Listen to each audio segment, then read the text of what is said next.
अंदाजा सही था हमारा। लिफाफा कुछ और है, अंदर माल कुछ और है। अरे हम समझते हैं भारती, तुम मॉडर्न टाइप की लड़की हो तो ये सब चलता है, लेकिन अब हम तुम्हारे मौसा नहीं है। एक बार आजमा के तो देख लो। अरे बहुत मंजे ये खिलाड़ी है हम।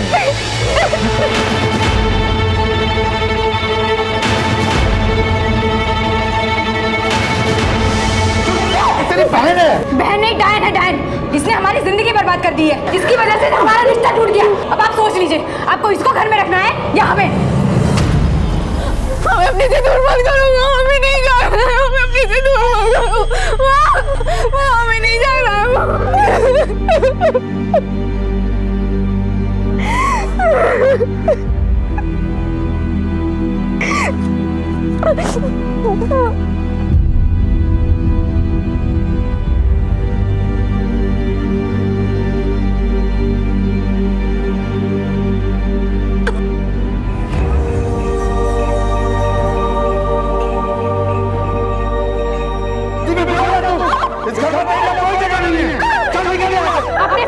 हमें भी किसी को शक्ल दिखाने लायक नहीं छोड़ा है। तेरी वजह से हमारी शादी थी, तुझे पल बर्दाश्त करना। अपनी मौसी के घर चली जाना, हमने फोन कर दिया। अपनी इस मजबूर माँ को माफ कर दे बेटी।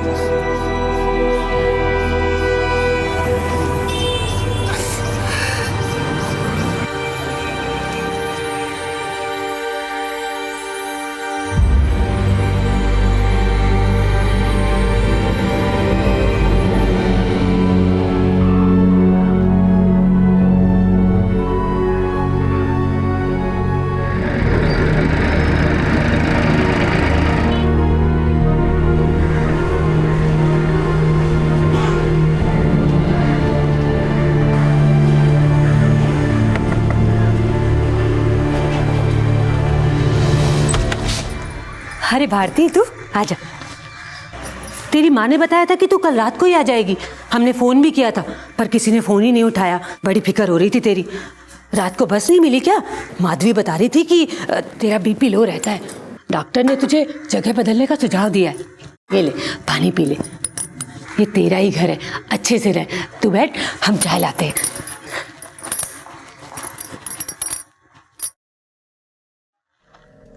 सावित्री, अरे खाने का डब्बा हुआ कि नहीं? जल्दी करो भाई, दफ्तर के लिए देर हो रही है। जी लाई। नमस्ते नमस्ते। अरे बैठ जाओ, खड़ी क्यों हो गई? सावित्री, जल्दी करो। हाँ लाई। हम चलते हैं।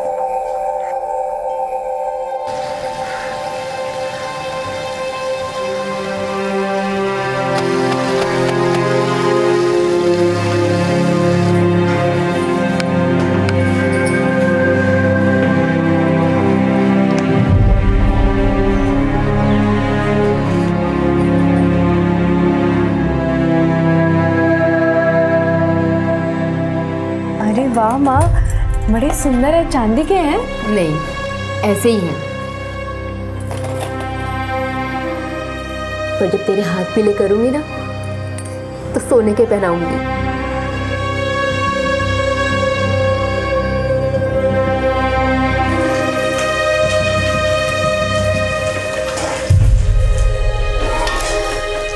माँ, आज पनीर बना रहे हो?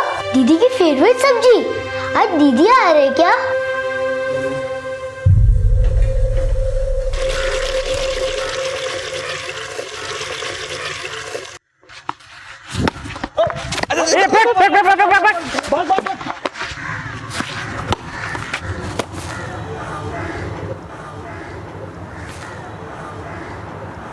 अबे यार, पटौदी का छक्का शर्मिला की झोली में है। जा जा, मौके पे चौका लगा दे। अबे जाना यार।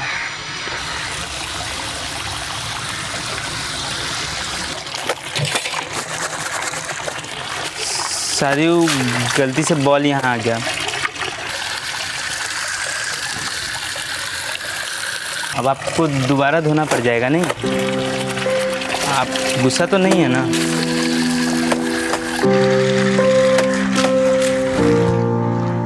ठीक से नहीं कह सकते तुम लोग, हैं? सारा कपड़ा गंदा कर दिया वहाँ। वाह बेटा, हमको पटौदी बना दिया। शादी करेंगे उससे। क्या बात है, सही है।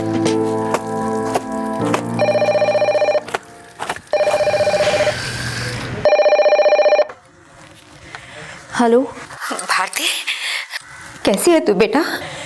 जिंदा हूँ, ऐसा मत बोल, हमारी उम्र भी तुम्हें लग जाए।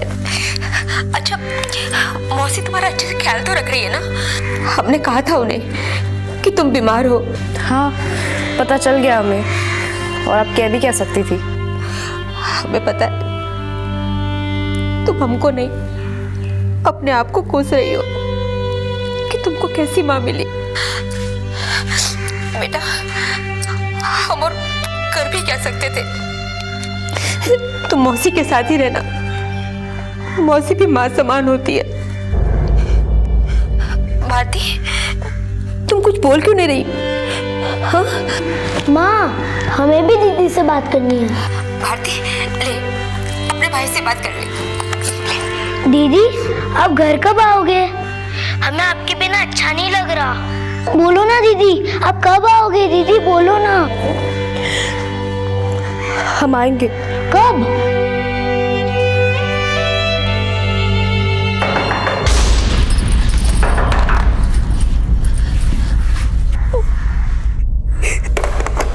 सावित्री, अरे ओ भगवान, हाँ ये लो, गर्मा गर्म पकौड़े तल देना चाय के साथ। हाँ? हम जरा हाथ मुंह धो के आते हैं। अरे रुकिए, भारती है अंदर। कितना टाइम लगेगा इसे? अभी गई है, रुकिए आप। अरे हम तो रुकेंगे, हमें ये बताओ, ये कब तक रुकेगी इस घर में? जीजी ने बोला था इसकी तबीयत ठीक नहीं है, कुछ दिन रख लो। तुम्हारे जीजी के एक ना बताओ हमें, हम अच्छे से जानते हैं। तुम्हारी दीदी भी कम चालू नहीं है। धीरे बोलिए, सुन लेगी वो। अरे सुनेगी तो अपनी बला से।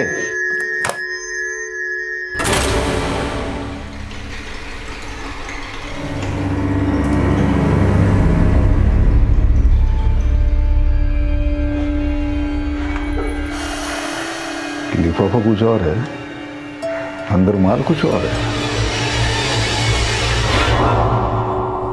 आ गई बेचा, बेचाना, नमस्ते। क्या हम आपको भार उठा सकते हैं? नहीं, मतलब मेरा मतलब है कि अगर आप ये थैली हमको दे दे तो आपका थोड़ा सा मदद हो जाएगा। कहीं आप हमको आवारा सड़क छाप तो नहीं ना समझ रही हैं? वो अक्सर हो जाता है लोगों से, वो क्या है ना कि शक्ल देख के ऐसा ही लगता है, लेकिन हम ईमानदारी से आपका मदद करना चाहते हैं बस। क्यों पीछे पड़े हो हमारे? नहीं, खाली हम आपसे माफ़ी मांगने का बहाना ढूंढ रहे थे। कल हमारे बॉल के चक्कर में आपका धुला धुलाया कपड़ा गंदा हो गया, आप हमारा सारा गुस्सा वो बेचारा कपड़ा सब तो उतार दिए। हम खाली आपकी मदद करके प्रायश्चित करना चाहते हैं। अगर आप सजा समझ की थैली हमको दे दे तो हम प्रायश्चित समझ के खुद धो लेंगे। इसकी कोई ज़रूरत नहीं है। नहीं, आप समझ नहीं रही है बात। वो क्या है ना कि प्रायश्चित नहीं किए तो पाप का बोझ होना पड़ जाएगा। इससे अच्छा है कि हम थैली का बोझा उठा लें। क्या है कि हमको पता है कि हम थोड़े पुराने ख्यालात के भोंदू टाइप के हैं, लेकिन है एकदम सच्चे। भारती की शख्सियत एक ऐसी किताब से कम नहीं थी जिसका कवर देखकर ही उसे जज किया जा सके।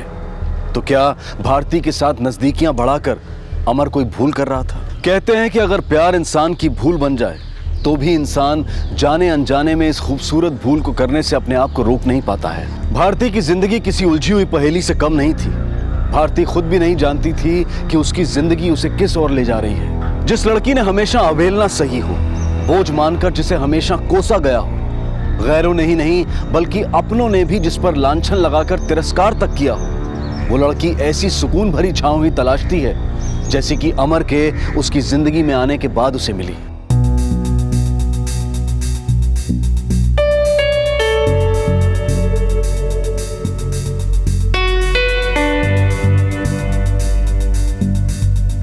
भारती आई।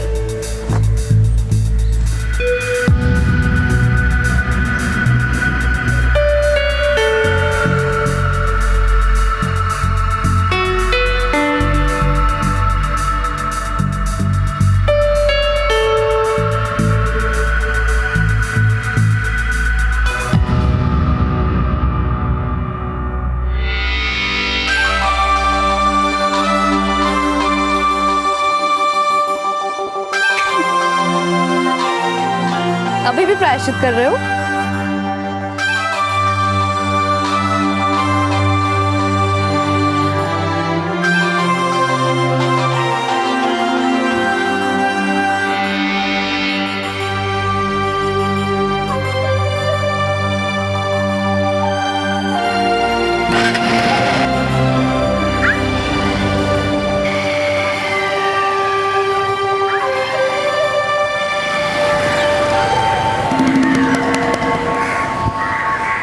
अंदाजा सही था हमारा, लिफाफा कुछ और है, अंदर माल कुछ और है। ये असलियत है तेरे जीजी के कोख के जने की। भतीजी करके मुफ्त का राशन ठूस दिया सपोली की मुंह में।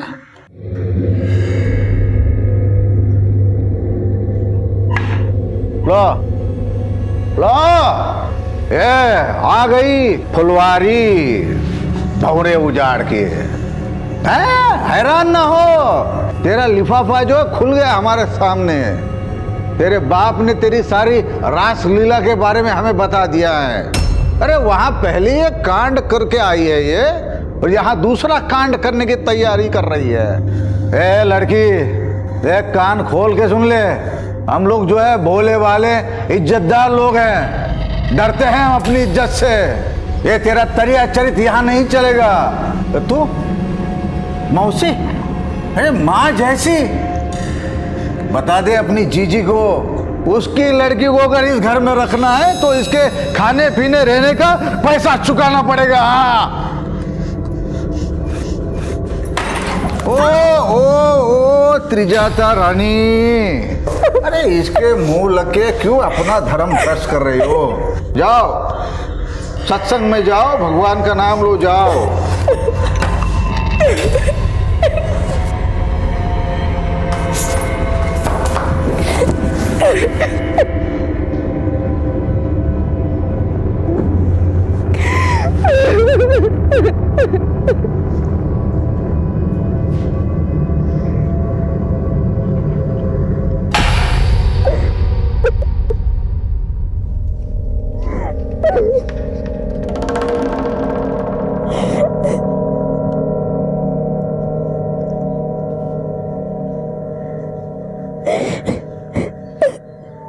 भारती,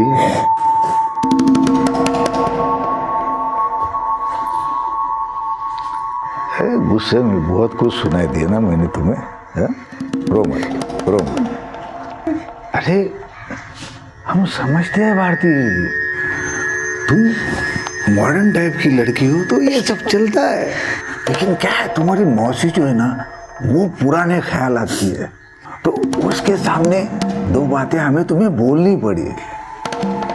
लेकिन अब हम तुम्हारे मौसा नहीं है, एक बार आजमा के तो देख लो। अरे बहुत मंजे हुए खिलाड़ी है हम। तुम्हारे साथ तुम्हारा मौसा इतना सब की और तुम चुप रही, सर का नहीं फोड़ दी कमीने का। डर गए थे हम, वो बोला कि अगर हमने किसी को कुछ भी बताया तो वो कहेंगे हम खुद ही उसके साथ जी में आए कि जहर खा के मर जाए। भारती, आइंदा मत बोलना कभी ऐसा। तो क्या करें हम, कहाँ जाए, कोई है क्या हमारा? क्या तुम हमको पराया समझती हो? भारती, हमारी खुश नसीबी होगी अगर तुम हमारे साथ। नहीं अमर, हम तुम्हारे लायक नहीं है।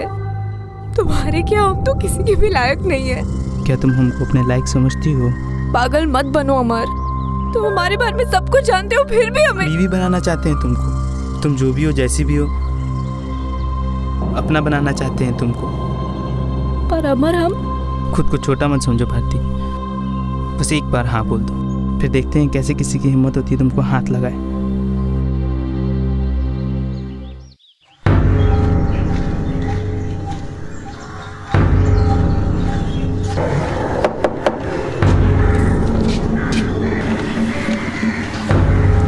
अकेली हो ना? कोई आने वाला तो नहीं?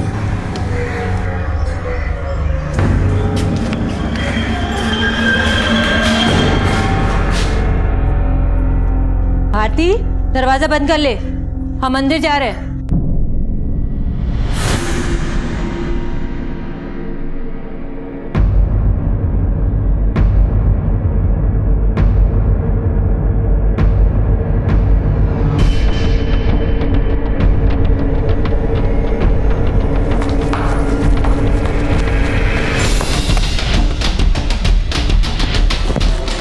तैयार है हम, आ जाओ।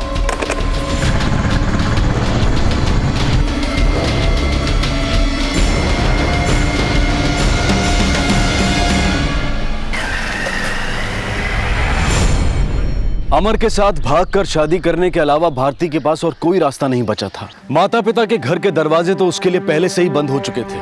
उसकी माँ ने उसे जिस मौसा मौसी के यहाँ भेजा था, वहां भी उसका मानसिक और शारीरिक शोषण किया जा रहा था। भारती अब तक बहुत बुरे दौर से गुजरी थी, लेकिन अमर के उसकी जिंदगी में आने के बाद जो आशा की किरण वो अपने भविष्य में देख रही थी, क्या वो किरण उसके इस अंधेरे को मिटा पाएगी या फिर इसमें भी कोई ग्रहण लगने वाला था?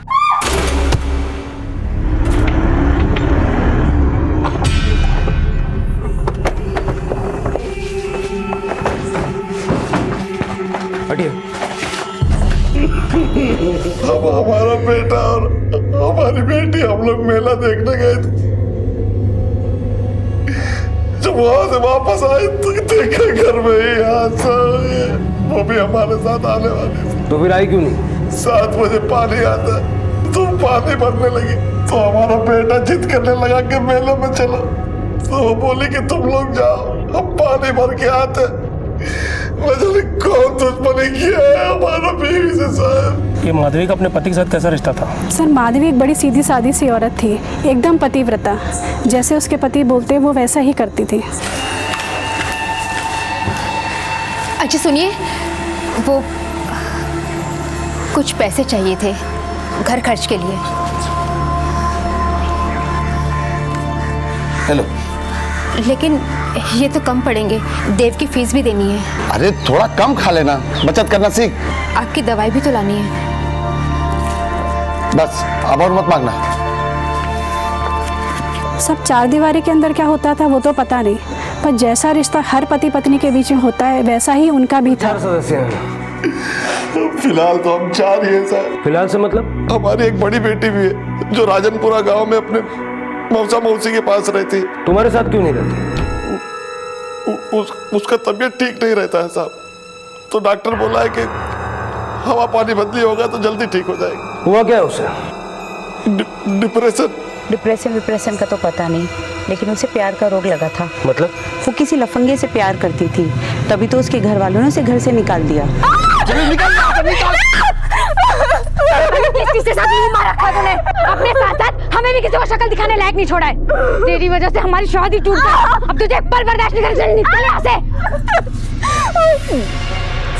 राजनपुरा पुलिस स्टेशन से कांटेक्ट करो और पता लगाओ कि भारती वाकई अपने मौसा मौसी के साथ रहती है या नहीं, और अगर हाँ तो आज वो वहाँ थी या नहीं। Yes sir. अच्छा, ये भारती के अपने घर वालों से कैसे संबंध थे? वो सबसे ज्यादा प्यार अपने छोटे भाई देव से करती थी। उसके साथ खेलना, स्कूल छोड़ना, लाना, माँ की तरह ख्याल रखती थी उसका। दीदी जल्दी आओ, मैंने सारे सूखे हुए कपड़े निकाल लिए। देव! लेकिन जब से वो प्यार में पड़ी, भारती ने अपने भाई देव पे ध्यान देना ही छोड़ दिया। दीदी हमारी स्कूल में ड्राइंग कंपटीशन है, आप हमें पेड़ बनाना सिखाओगे? दीदी हमें बलून चाहिए। दीदी सुनो ना। अरे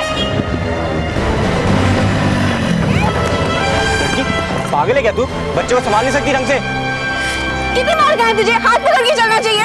चल। लेकिन प्यार में इतनी बावली हो गई थी कि अपनी सूझबूझ खो बैठी। जिसे जान से ज्यादा चाहती थी, उसी भाई देव पे ही हाथ उठा दिया। कौन था वो लड़का जिसके प्यार में वो इतनी बावली हो गई थी? वो तो हमें नहीं पता साहब। भारती को जब घर से निकाला जा रहा था तब उसकी माँ का रवैया कैसा था? वो बड़ी उदास थी, कुछ बोल ही नहीं पा रही थी, बस रोए जा रही थी।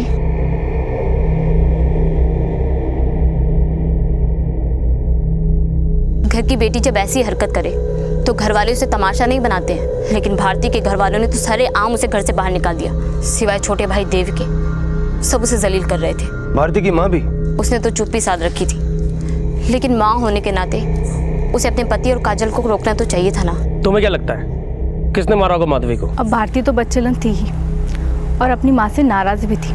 हो सकता है गुस्से में आके उसने अपनी माँ को मार दिया। जो लड़की अपने अय्याशी में गर्भवती होकर भ्रूण हत्या करवा सकती है, वो लड़की सती सावित्री तो नहीं होगी क्या? भारती प्रेग्नेंट भी थी? हाँ साहब, सुना था। इसी वजह से उसकी बहन का रिश्ता टूट गया था। बहन कौन? ये काजल? हाँ। भारती के नाम से भी नफरत है हमें। पता नहीं किस किस के साथ सोती थी वो, और उसकी वजह से हमारी शादी भी टूटी। क्या तुम जानती हो भारती का किस लड़के से अफेयर था? हमें नहीं पता, लेकिन इतना पता है कि वो कोई एक नहीं होगा, बहुत ही कैरेक्टरलेस लड़की थी वो। अच्छा, तुम्हारा अपनी माँ के साथ कैसा रिश्ता था? कैसा मतलब? जैसा हर माँ का बेटी के साथ होता है वैसा ही रिश्ता था। और तुम्हारा माँ का भारती के साथ? मेरा मतलब है, जब भारती को घर से निकाला गया तब उसने इस बात का विरोध नहीं किया? आखिर एक माँ थी वो। और उसने जो किया वो कोई माँ कैसे बर्दाश्त करती? माँ बहुत दुखी थी भारती से, जिसकी वजह से हमारी शादी टूटी। वो उसे इस घर में कैसे रहने देती? तुम्हारी माँ और पिता का आपस में कैसा रिश्ता था? पति पत्नी थे वो। मेरा मतलब है, कभी उनके बीच कोई झगड़ा हुआ या मारपीट? मोहल्ले वालों का कहना है कि तुम्हारे पिता को शराब की लत है। इस मोहल्ले में बहुत से लोग पीते हैं, लेकिन आप जैसा सोच रहे हैं पापा वैसे बिल्कुल नहीं। काजल, तुम्हारी माँ की हत्या हुई है और ऐसे केसेस में शक के दायरे में अक्सर पति होते हैं। क्या तुम्हें अपने पिता पर शक है? नहीं, वो नहीं मार सकते माँ को। अच्छा, भारती के अफेयर के बारे में पता चलने से पहले उसका बर्ताव कैसा था? वो हमेशा अच्छा होने का दिखावा करती थी। देव और उसकी बहुत पटती थी। पर तुमसे नहीं पटती थी। हमने कहा ना, वो अच्छा होने का दिखावा करती थी। और वैसे भी अब इस बारे में बात करके क्या फायदा? सब हमारा गलती है साहब। हमको माधवी को अपने साथ मेले में लेके जाना चाहिए था। हम उसको काहे को रुकने दिए? बहुत अच्छी थी हमारी बीवी। रोज हमको नीम अदरक का काढ़ा बना के देती थी। हम कौन संभालेगा हमको? हमसे ये बात क्यों छुपाई कि भारती का किसी से अफेयर था, और यहाँ तक कि भारती को अबॉर्शन कराना पड़ा था, और उसी वजह से तूने उसे घर से निकाल दिया था। तूने हमसे क्या कहा? भारती डिप्रेशन की मरीज है। कौन मुंह से आपको ये सब बातें बताते साहब? हमारा तो शर्म से मर जाने को मन करता है जब ये सब बात याद आती है। लेकिन तू नहीं मरा ना, तेरी बीवी मरी है। और क्या क्या छिपाया हमसे? नहीं साहब, और कुछ भी नहीं छिपाया है। बेटियों के बाप है सर, उनकी बदनामी हमारी बदनामी है। क्या कहते हैं आपको कि हमारी एक बेटी का चरित्र खराब है, जिसकी वजह से दूसरे के रिश्ते टूट गए। बेटियों का बाप है तो बड़ी बेटी से पहले छोटी बेटी की शादी करने क्यों निकला था? क्या नफरत पाल के बैठा था भारती के लिए? बाप को बेटी से कैसी नफरत? उसने जो किया सो किया, लेकिन एक बाप की आत्मा कैसे गवाही देगी कि एक बेटी को सरेआम घर से निकाल दे? इसी वजह से तेरी बीवी तुझसे गुस्सा थी ना। तूने उसे जान से मार दिया और अब हमारे सामने नौटंकी कर रहा है। हम नौटंकी नहीं कर रहे, हमने नहीं मारा माधवी को। हम तो उससे बहुत प्यार करते थे। वो भारती तो हमारी जान थी। हम काजल से पहले भारती की शादी करना चाहते थे, लेकिन उसके कुंडले में कोई दोस्त था जिसकी वजह से उसका रिश्ता नहीं जुड़ पा रहा था। और जब काजल का रिश्ता आया तो हमने हाँ कर दी। काजल की ससुराल वालों से हमें भारती के अबॉर्शन के बारे में पता चला और इसीलिए उन्होंने रिश्ता तोड़ दिया। हम नहीं चाहते थे ये बातें सबके सामने आए, और ऐसी बात कहाँ छुपा दिया साहब? हमारी बहुत बदनामी हुई, बहुत बदनामी हुई है सर। मैंने कंफर्म किया है कि सारथी देव और काजल के साथ मेले में 6:30 बजे एंट्री गेट से एंटर हुए और तीनों एक साथ 8:30 बजे एग्जिट गेट से बाहर निकले। सर, अगर सारथी और काजल ने माधवी को नहीं मारा तो क्या भारती ने? भारती की शादी से पहले काजल की शादी तय होने की वजह थी भारती का कुंडली दोष, या फिर उसके घर वाले नहीं चाहते थे कि भारती की शादी उस लड़के से हो। सर, कहीं ऐसा तो नहीं कि भारती ने अपने बॉयफ्रेंड के साथ मिलकर माधवी को मार दिया हो? उसके पड़ोसी का भी यही कहना था। अगर ऐसा है अरविंद, तो फिर वो बॉयफ्रेंड है कौन? और क्या वाकई राजनपुरा में भारती अपने मौसा मौसी के साथ रहती है या किसी और के साथ?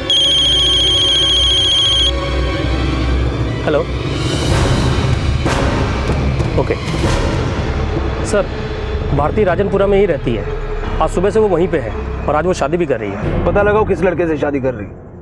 क्या ये लड़का वही है जिसने उसे प्रेग्नेंट किया या फिर कोई और? सर,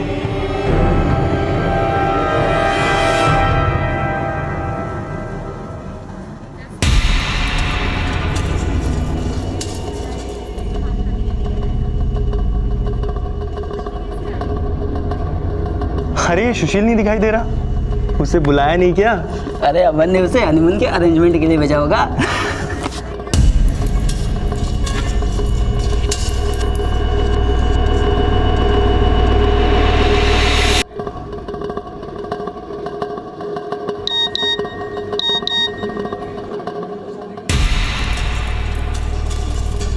अरे भाऊजी को छोड़ के कहाँ जा रहा है? आ जाएगा, सुस्तू लगी होगी।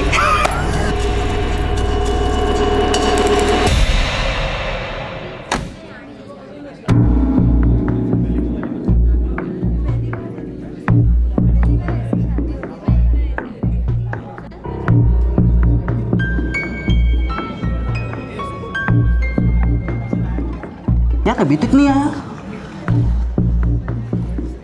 फेरों का समय हो गया है, वर को बुलाइए। जी पंडित जी वो आ रहे हैं।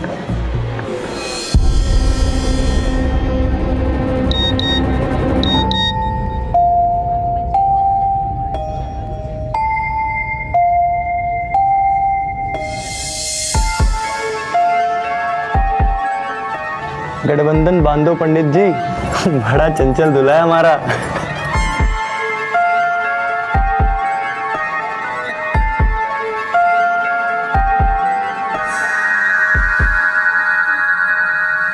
लो सुशील भी आ गया।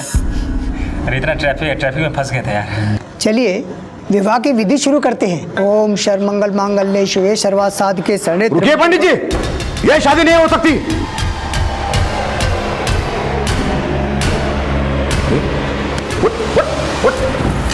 हिम्मत कैसी हुई दूसरी जाति की लड़की के साथ शादी करने की, वो भी हमसे बिना पूछे? चल। अरे लेकिन ये कांड करने के लिए भेजा था तेरी माँ ने हमारे पास। मौसा जी रुकिए तो 2 मिनट, पहले मेरी बात सुन लीजिए। ओ मजनू बर्बाद, तू जानता भी है इसकी असलियत क्या है? मौसा जी आप बड़े बुजुर्ग हैं, आप जैसा चाहेंगे वैसा होगा, बस 2 मिनट हमारी बात सुन लीजिए।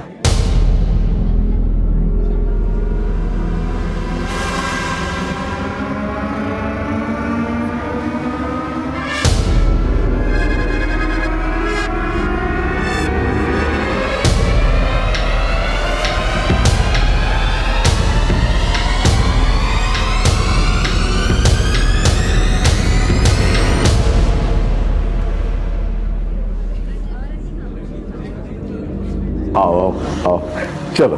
अरे पंडित जी चलो फटाफट शुरू कर दो।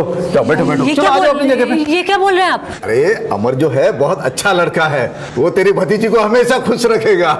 जा बेटा बैठ, अपनी जगह पे बैठ। जा बेटा बैठ बैठ बैठ। पंडित जी शुरू कर दीजिए।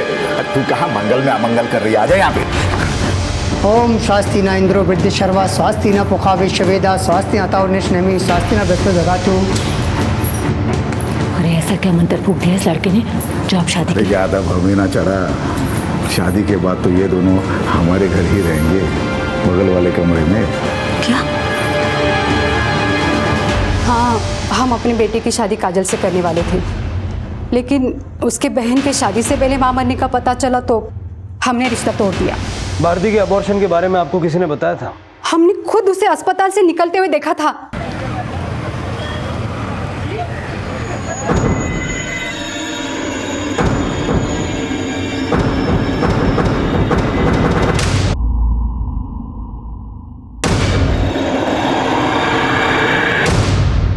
और अस्पताल में पता किया तो मालूम पड़ा कि भारती वहां बच्चा गिराने गई थी। बस हमने तो फैसला किया कि रिश्ता तोड़ देंगे। आप किस मुंह से बोल रहे कि रिश्ता ना तोड़े?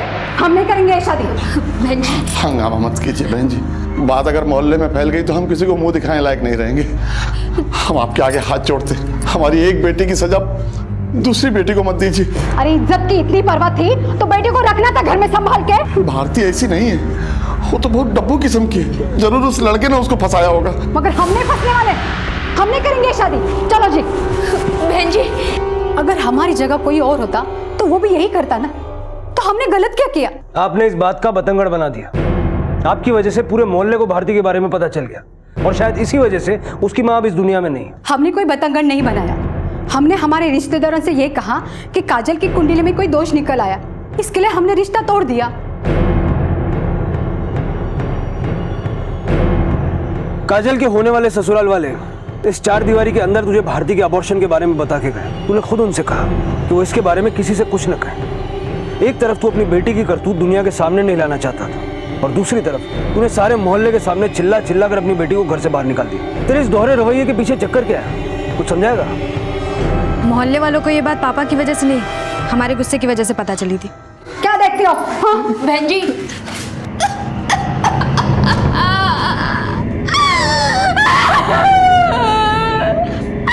हमारी भारती कहीं गिरी नहीं।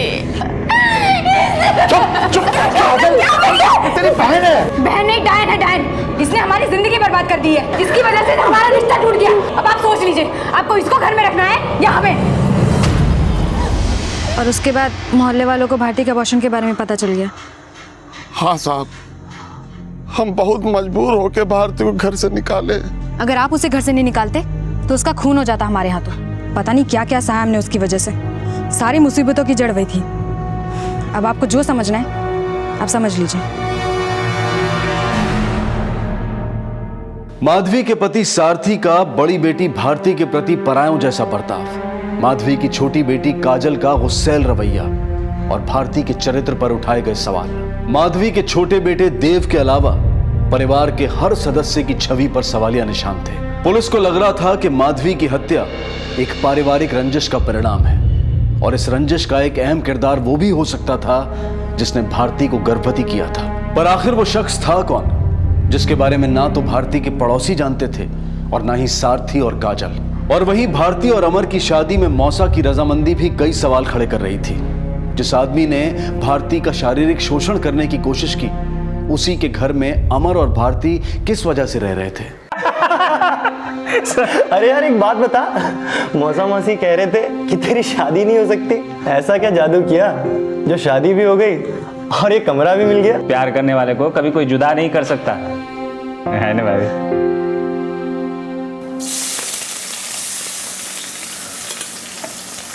हुआ कि नहीं?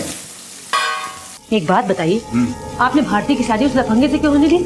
शादी तो हुई, ऊपर से अपना कमरा भी उसे दे दिया। तो आपकी वजह से ना इतने सारे लोगों का खाना हम अकेले को बनाने पड़ रहा है। हाँ हाँ हाँ, आज की तो बात है, कल से भारती भी तुम्हारा हाथ बताएगी डॉक्टर में। कल तक तो आप उससे जलते थे, आज इतने मेहरबान क्यों है?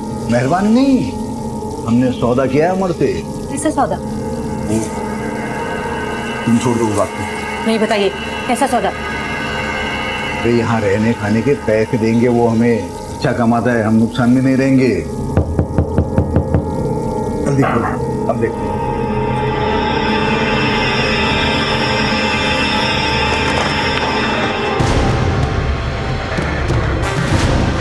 क्या तुम वाकई नहीं जानती कि आज तुम्हारी माँ की हत्या हुई है? आपने बताया तो पता चल गया। वैसे भी वहाँ पे हमारा किसी के साथ कोई रिश्ता नहीं है, हमें कौन बताता। ये जानकर कि अब तुम्हारी माँ इस दुनिया में नहीं है, तुम्हें जरा सा भी दुख नहीं हो रहा? उनकी मौत का मातम हमने उसी दिन मना लिया था जब उन्होंने हमें घर से निकाल दिया। अब हम अपनी दूसरी जिंदगी जी रहे हैं अपने पति और मौसा मौसी के साथ। खुश है हम। हमें पता चला तुमने अबॉर्शन कराया था। कौन है वो लड़का जिसने तुम्हें प्रेग्नेंट किया था? आप हमारी माँ से जाके पूछ लीजिए, उनको पता है कि लड़का कौन था। सीधा सीधा जवाब दो, तुम जानती हो कि तुम्हारी माँ भी इस दुनिया में नहीं है। अब हम भी उस दुनिया के नहीं रहे जिसमें हम अपनी माँ के साथ रहते थे। वो लड़का तुम्हारी जिंदगी में आया कैसे? वो हमारी जिंदगी में नहीं आया, हमारी माँ लेके आई उसको हमारी जिंदगी में। कहना क्या चाहती हो? साफ साफ बोलो, क्या उसी लड़के ने तुम्हारी माँ को मारा है? अगर आपको ऐसा लगता है तो ढूंढो और अरेस्ट करो। भारती, चुप रहकर तुम अपनी माँ के हत्यारे को बचा रही हो या इस हत्या में तुम्हारा भी हाथ है? अगर आपको ऐसा लगता है तो अरेस्ट कर दीजिए हमें, डंडे बरसाओ हम पे, लेकिन इससे ज्यादा हम कुछ नहीं कहेंगे।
भारती, टिफिन दो, हमारा लेट हो रहा है। हाँ हाँ, ये लीजिए।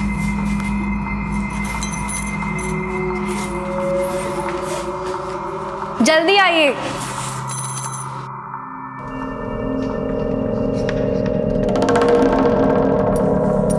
सावित्री, आज खाने का डब्बा मत देना, आज हम दफ्तर नहीं जाएंगे। क्यों? ये तबीयत कुछ ठीक नहीं है। क्या हुआ? दवा खाने ले चलूं आपको? ना, थोड़ी देर सो जाएंगे, ठीक लगेगा। तुम जाओ, सत्संग जाओ तुम।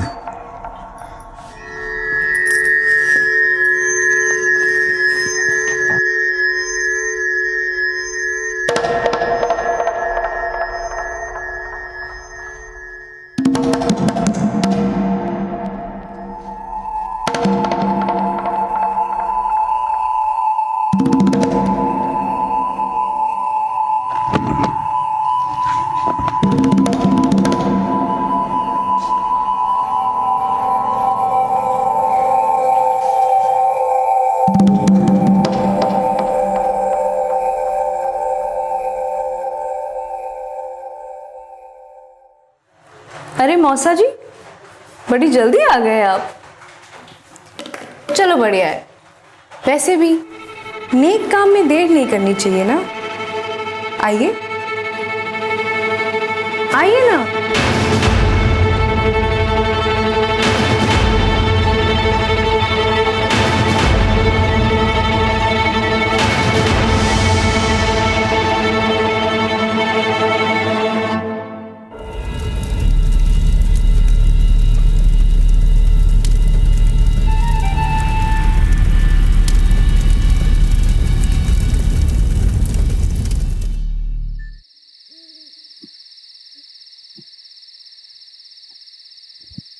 जी थोड़ा छोटा खिलाओ ना। चल बंद कर तू चूचू पेपे। पापा इसको संभालने के लिए आए रख लो, हमसे नहीं होगा ये सब। अरे हमको थोड़ा शांति से रहने दोगे तुम दोनों? दिमाग खराब कर रख दिया हमारा। और उसका ही के साफ परिचय तुझे समझ में नहीं किया कर दिया तूने। साफ परिचय नहीं किया, साफ परिचय नहीं किया, साफ कर।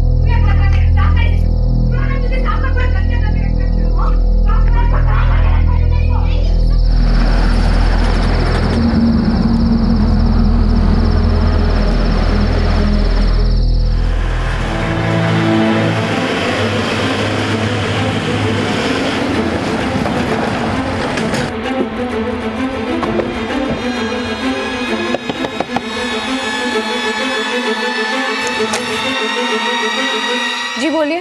तुम्हारे पापा यहाँ हैं? वो यहाँ पे क्यों आएंगे? कल रात से वो अपने घर नहीं लौटे। तो हमें क्या पता उनकी आत्मा कहाँ भटक रही है। तुम्हारे पापा ने बिल्कुल तुम्हारा कांटेक्ट नहीं किया? हमारा कांटेक्ट उनके साथ उसी दिन खत्म हो गया था जब उन्होंने हमें उनके घर से निकाल दिया था। घर के बाकी के लोग कहाँ हैं? मौसी सत्संग में है, मौसा अपने दफ्तर गए हैं और अमर गराज में।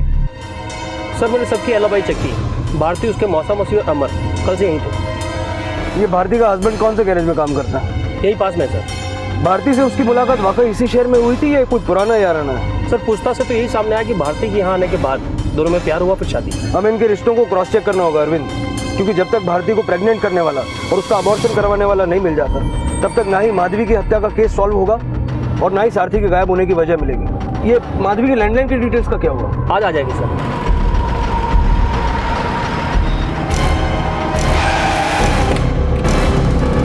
तुम भारती के पिता के बारे में वाकई कुछ नहीं जानते? देखिए, ना ही हम उनसे कभी मिले हैं और ना ही कभी मिलना चाहते हैं, ताकि उन्होंने भारती को घर से बेइज्जत करके निकाल दिए थे। भारती के अतीत के बारे में क्या जानते हो? सर देखिए, हम भारती का वर्तमान और हमको उसके अतीत से कोई मतलब नहीं। भारती के पहले बॉयफ्रेंड के बारे में तो जानते होंगे, और उसके अबॉर्शन के बारे में? भारती हमको सब कुछ बता दी थी और हम उससे बहुत प्यार करते हैं, और सब कुछ जानने के बाद ही हम उससे शादी की। जब सब कुछ जानते हो तो भारती के बॉयफ्रेंड का नाम भी जानते होंगे? नहीं, हम नहीं जानते। क्यों, भारती ने कभी बताया नहीं? सर देखिए, वो भारती की जिंदगी का काला अतीत है, और कभी हमारे साथ उसका सामना हो जाए ना तो हम उसका वहीं खून कर देंगे। सर इसीलिए वो हमको कभी उसका नाम नहीं बताया। सच्चाई जब सामने नहीं आ पाती है तो वो रहस्य बन जाती है, और रहस्यों को लगातार जानने की कोशिश कभी कभी कई भ्रांतियां भी पैदा कर देती है। भारती को गर्भवती बनाने वाला शख्स कौन था?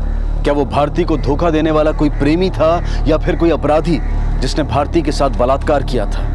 इस बात को लेकर पुलिस के मन में फिलहाल कई सवाल थे, लेकिन उस शख्स का खुलासा होना इस केस की एक अहम कड़ी था, जिसका पता लगाने में पुलिस अभी तक कामयाब नहीं हो पाई थी, और ना ही ये पता लग पाया था कि माधवी की हत्या के बाद उसके पति सारथी के साथ क्या हुआ था।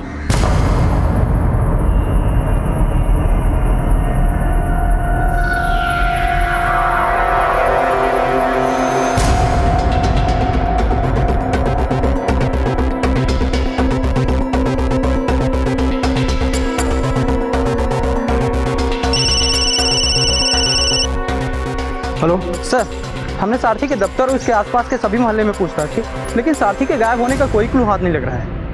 ओके।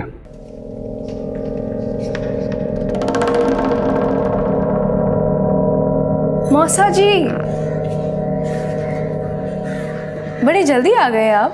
क्या हुआ, थके थके से लग रहे हैं? नहीं, कुछ नहीं। बोलो, कुछ चाहिए? वो रोज रोज एक ही टाइप का खाना अच्छा नहीं लगता ना। तो टेस्ट बदल देते हैं।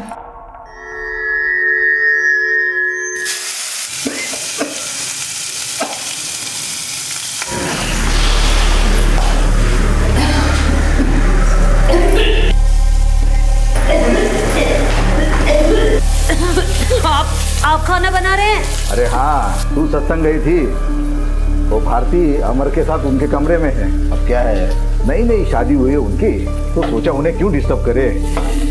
आपको हो क्या गया है आजकल? तू ये सब छोड़ दे, जा हाथ मुंह धो के आना, 5 मिनट में खाना तैयार हो जाएगा।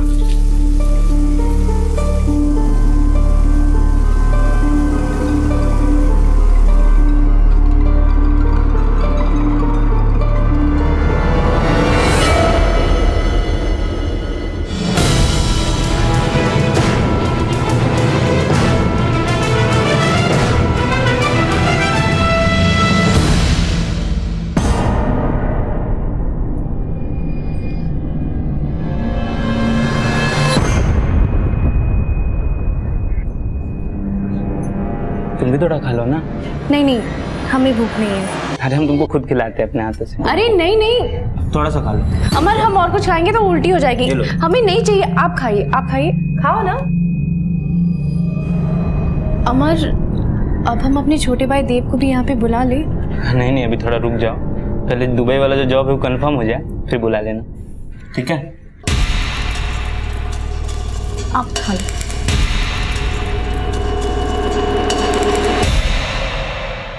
चौबीस घंटे हो गए, पापा अभी तक घर नहीं आए और आप उन्हें ढूंढ भी नहीं रहे। तुम अगर हमारी मदद कर सको तो हमें उन्हें ढूंढने में आसानी होगी। कैसी मदद? अच्छे से सोच के बताओ, तुम्हारे पापा कहाँ जा सकते हैं? आप ये सवाल हमसे कितनी बार पूछेंगे? हमने आपसे कहा ना, वो हम पे गुस्से में चिल्लाए और घर से निकल गए, बस इसके अलावा हमें कुछ नहीं पता। ठीक है, कुछ भी पता चलेगा तो हम इन्फॉर्म कर देंगे। आप सब पुलिस वाले ऐसे ही बोलते हैं। चल।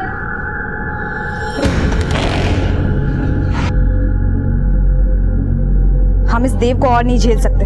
अगर इतना सब कुछ करना ही है तो खुद के बच्चे के लिए करो ना, किसी और के बच्चे के लिए क्यों?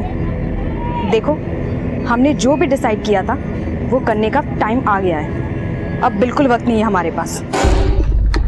सर, कहीं ऐसा तो नहीं कि सारथी ने अपनी बीवी की हत्या की हो और बार बार हमारे शक करने की वजह से भाग गया? अरविंद, ऐसा भी तो हो सकता है कि किलर सारथी को गायब करके हमें गुमराह करना चाहता हो, और ये भारती के बॉयफ्रेंड का भी कुछ पता नहीं चल रहा। इस रहस्य को सुलझाने के लिए उसका मिलना बेहद जरूरी है। सर, ये माधवी के लैंडलाइन नंबर की कॉल डिटेल्स।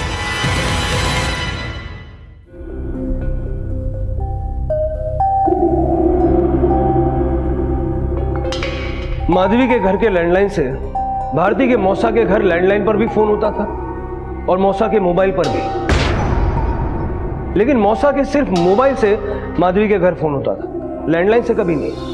और भारती का ये कहना है कि वो अपने माँ या बाप किसी के कांटेक्ट में नहीं है। तो फिर ये मौसा फोन क्यों करता था और किससे बात करता था? भारती की माँ माधवी से या सारथी से? और सर, ये सारे फोन कॉल्स तब तक हुए हैं जब तक माधवी जिंदा थी। इन फोन कॉल्स का कनेक्शन माधवी की हत्या से जुड़ा हुआ है और शायद सारथी के अचानक गायब होने से भी। क्या मौसा और सारथी में कोई कनेक्शन था या मौसा और माधवी में? और भारती का अपने बॉयफ्रेंड के बारे में ना बताना, ये क्या कनेक्शन?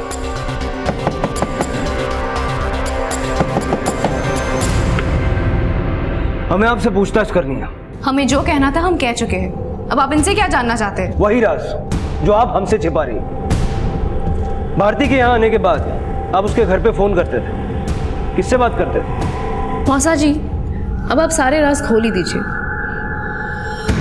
जी, वो हम भारती की माँ से बात करते थे। किस सिलसिले में?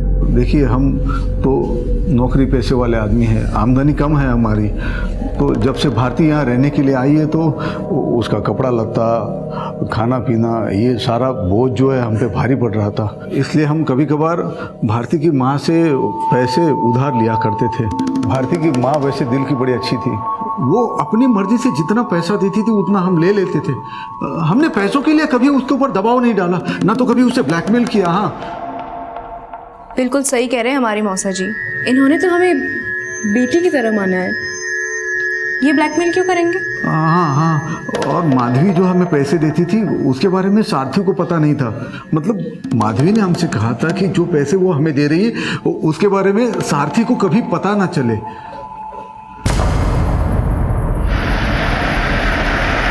अरविंद, हमारे बिना पूछे ही मौसा ने ये साफ करने की कोशिश की कि वो माधवी को ब्लैकमेल नहीं करता था। और सर इनडायरेक्टली उसने ये बताने की भी कोशिश की कि अगर सारथी को पता चल जाता कि माधवी भारती के खर्चे के लिए पैसे देती थी तो वो माधवी से झगड़ता, शायद मार भी देता। भारती भी बढ़ चढ़ के अपने मौसा को सपोर्ट कर रही थी, जैसे मौसा भतीजी मिलके कोई खिचड़ी पका रहे हैं। काजल के पास चलो, देखते हैं वो इन फोन कॉल्स के बारे में क्या जानती है।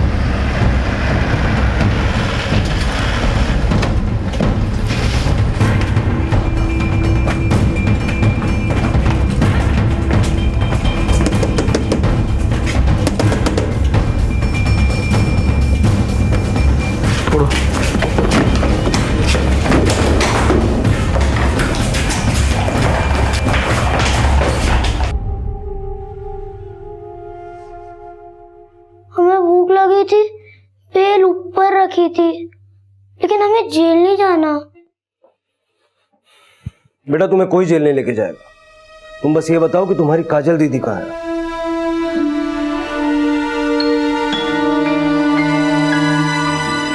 काजल अपना सामान गहने पैसे सब लेकर भागी है, पता करो कहाँ गई है और किसके साथ। सब दीदी किसी ने फोन पे बस स्टॉप आने के लिए बोल रही थी।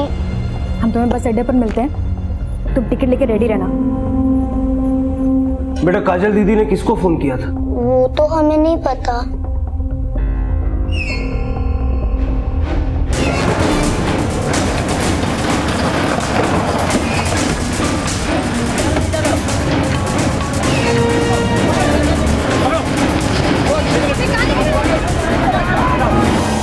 बेटा घर पे मौसा जी का फोन आता था? हाँ आता था। और कौन उनसे बात करता था, माँ या पिताजी? माँ। मौसा जी पापा घर पे नहीं है, माँ है। माँ मौसा जी का फोन है। हाँ ठीक है, तुम जाओ। हाँ पर किसी को बोलना नहीं, जाओ जाओ। हेलो। उस दिन के बाद माँ हमें कभी फोन उठाने नहीं देती थी। बेटा तुम्हारे मौसा जी तुम्हारी माँ से मिलने भी आते थे? हाँ आते थे, और माँ भी उनसे मिलने जाती थी।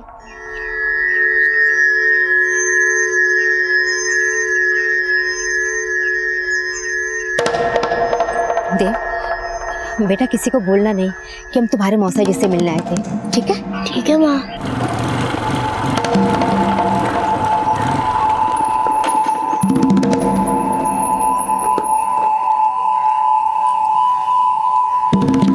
भारती कैसी है? ठीक है। इतने से पैसे में तेरी बेटी को पालें, जितने मांगे थे उतने पूरे चाहिए, वरना आज क्या तेरी बेटी को घर से बाहर कर देते हैं। आप ऐसा मत कीजिए, अगले हफ्ते हम ज्यादा पैसे देंगे।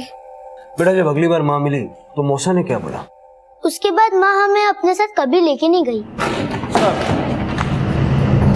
दीदी कहाँ भाग रही थी?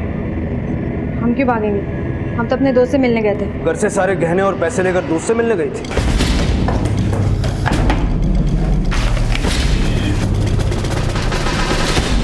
कहीं अपनी माँ की तरह तूने अपने बाप को भी तो नहीं मार डाला? हमने किसी को नहीं मारा, हम तंग आ गए थे इस जिंदगी से, इसलिए घर छोड़ के जा रहे थे हमेशा हमेशा के लिए। कौन है वो लड़का? उदय नाम है हमारा, और हम काजल से प्यार करते हैं। कहीं ये वही लड़का तो नहीं जिसने भारती को भी अपने प्यार के जाल में फंसाया था? उदय सिर्फ हमारा है, भारती को तो वो जानता तक नहीं। हम सच कह रहे हैं साहब, भारती का हमने सिर्फ नाम सुना है, हम उससे कभी मिले नहीं। आप प्लीज भारती का नाम उदय के साथ मत जोड़ो, भारती किसी और ही लड़के के चक्कर में थी, और उदय हमारी लाइफ में हमारा रिश्ता टूटने के बाद आया। हाँ साहब, काजल और हम कुछ दिन पहले ही मिले थे, हम दोनों शादी करना चाहते हैं। तुमने अपने माँ बाप को इस लड़के के बारे में बताया था? नहीं, और हम उन्हें बताते भी नहीं, हमने तो उदय के साथ पहले ही भागने का प्लान कर लिया था। वो तो हमारी माँ को किसी ने मार दिया।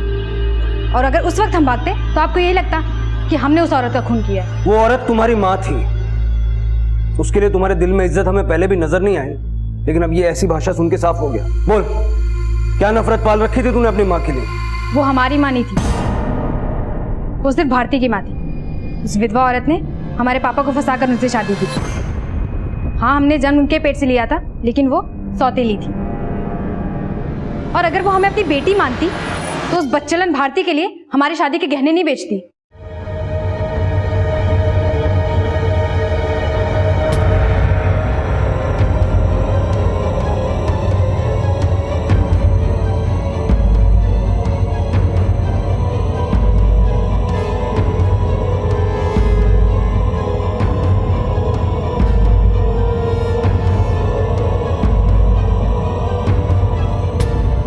जब हमने इस बारे में पापा को बताया तो उसने खुद का बोला कि वो हमारे गहने बेचकर भारती के पास पैसे भिजवा रही थी। तेरी हिम्मत कैसे ही काजल गहने बेचने की? फिर इन दोनों के बीच में मारपीट हुई। उस वक्त पापा ने हमें कमरे से बाहर जाने के लिए कहा और थोड़ी देर बाद हमने सुना कि वो औरत अपनी गलती मानने के बजाय उल्टा हमारे पापा पर ही चिल्ला रही थी। इतने दिन हम चुप रहे, लेकिन अब नहीं। अगर आप भारती के लिए इतना भी नहीं कर सकते तो तेरा बाप उस बेचारी पर जुल्म करता था और तू खुद एक लड़की होने के बावजूद ये सब देखकर मजे लेती थी। माना भारती तेरी सौतेली थी, लेकिन तेरी माँ ने तो तुझे खुद अपनी कोख से जना था। शर्म आनी चाहिए तुझ जैसी बेटी को। सिर्फ तेरा बाप ही नहीं, तू भी माधवी की दुश्मन है। तुम दोनों ने मिलकर उसे मारा है। नहीं, ये सब झूठ है। अगर ये झूठ है तो अब तक हमसे ये सब छुपाया क्यों? सर, हम डर गए थे। अगर हम आपको ये सब पहले बता देते तो आपको लगता कि हमने नफरत में आके उस औरत का खून किया है। तूने नहीं तो तेरे बाप ने उसे मारा होगा। नहीं सर, मर्डर होने से पहले हम उसे सही सलामत छोड़ के गए थे मेला घूमने के लिए, और जब वापस आए तो वो मरी पड़ी थी।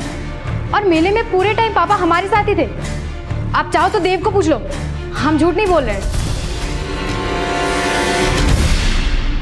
सच को छिपाने वालों के झूठ जब सामने आते हैं तो उनकी भूमिका पर सवालिया निशान खड़े हो जाना स्वाभाविक है। यह तो साफ था कि भारती को घर से निकाल देना एक बाप के सौतेले रवैये का ही नतीजा था, और अपनी बेटी के साथ हुई ज्यादती की खिलाफत करके माधवी भी काजल के अशिष्टाचार और सारथी के अत्याचार का शिकार बनी थी। सारथी ने माधवी के साथ क्या ज्यादतियां की होंगी ये काजल से ज्यादा भारती ही जानती होगी, लेकिन उसने तो पुलिस के सामने अपने पिता के खिलाफ एक शब्द भी नहीं बोला था।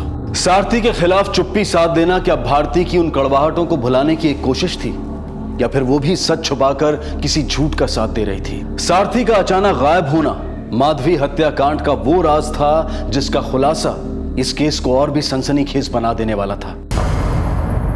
सर, कहीं ऐसा तो नहीं कि सारथी ने किसी को हायर किया हो माधवी का मर्डर करने के लिए, और हमें गुमराह करने के लिए उसने मेले में काजल और देव के साथ अपनी एलाबाई बना ली?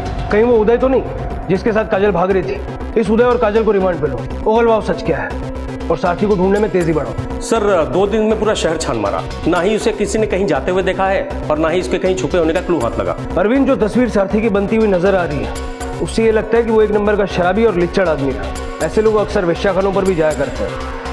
उसको आम शहरियों में ढूंढने की बजाय ऐसे अड्डों पे ढूंढना चाहिए जहां जाने की उसकी फितरत नजर आ रही है।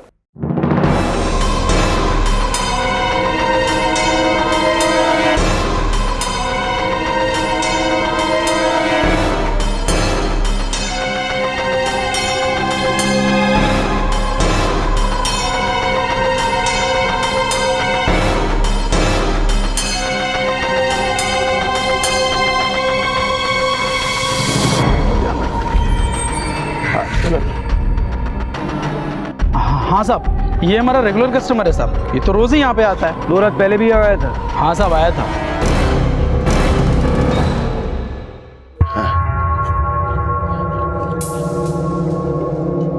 क्या हुआ सेठ, चेहरा क्यों उतरा है तुम्हारा? हमारी बीवी मर गई है आज, उसी फूंक क्या है अभी? अरे उसके अरमानों को फूंक के तो तुम रोज इधर आते हो, उसमें नया क्या है? डॉली कहाँ है, बुलाओ। डॉली को बुखार है, आज तुम कोई और ले जाओ। अरे तुमको तो मालूम है ना कि डॉली के अलावा। डॉली नहीं है, मौली है। देखो क्या कड़क माल है, हम तुम्हें डिस्काउंट भी दे देंगे।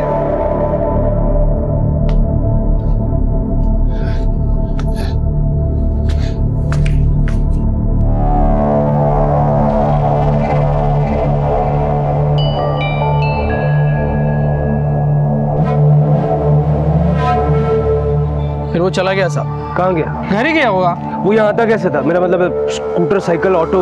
साहब वो चलकर ही यहाँ आता था और चलकर ही जाता था साहब। सर यहाँ से 2 किलोमीटर दूर एक बस स्टॉप है। 2 किलोमीटर? सारथी बस स्टॉप तक पैदल जाता था? सर सारथी दारू पिया हुआ था। हाईवे है, एक्सीडेंट के चांसेस भी हो सकते हैं सर।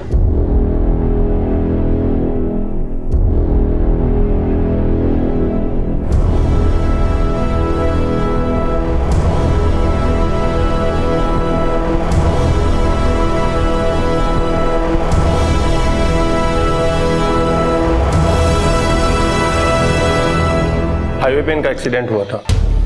इसको होश कब तक आएगा? बता नहीं सकते, इनकी हालत बहुत खराब है।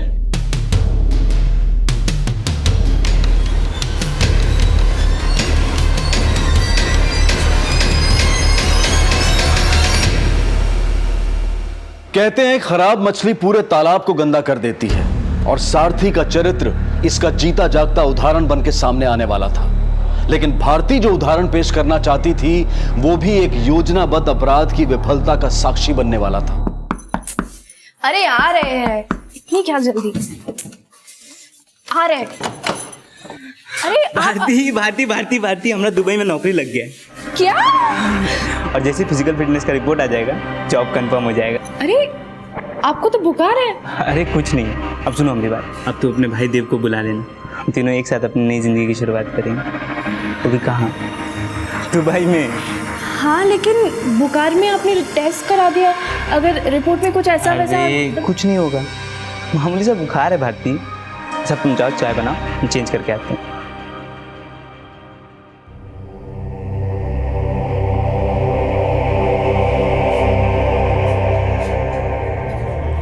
मौसा जी,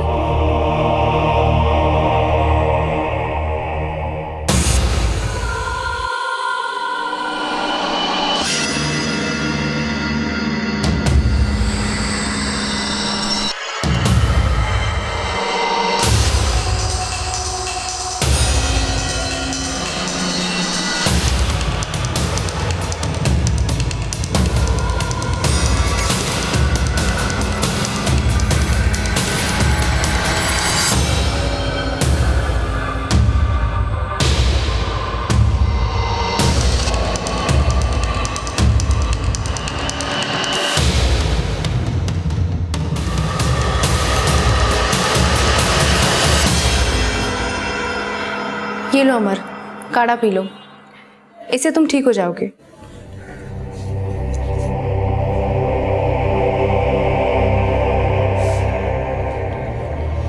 एक बात कहें तुमको, तुम्हारा ही काढ़ा ना गले से नहीं उतरता है। जिद मत करो अमर, चुपचाप पी लो। पियो पियो, चलो खत्म कर लो। अरे सुनो तो, तुमको लगता है कि काढ़ा पी के हम ठीक हो जाएंगे? हमको तो लगता है कि और बीमार पड़ जाएंगे। अरे अरे गुस्सा काहे हो रही हो? मजाक कर रहे थे खाली। देखो देखो पी रहे हैं, देखो।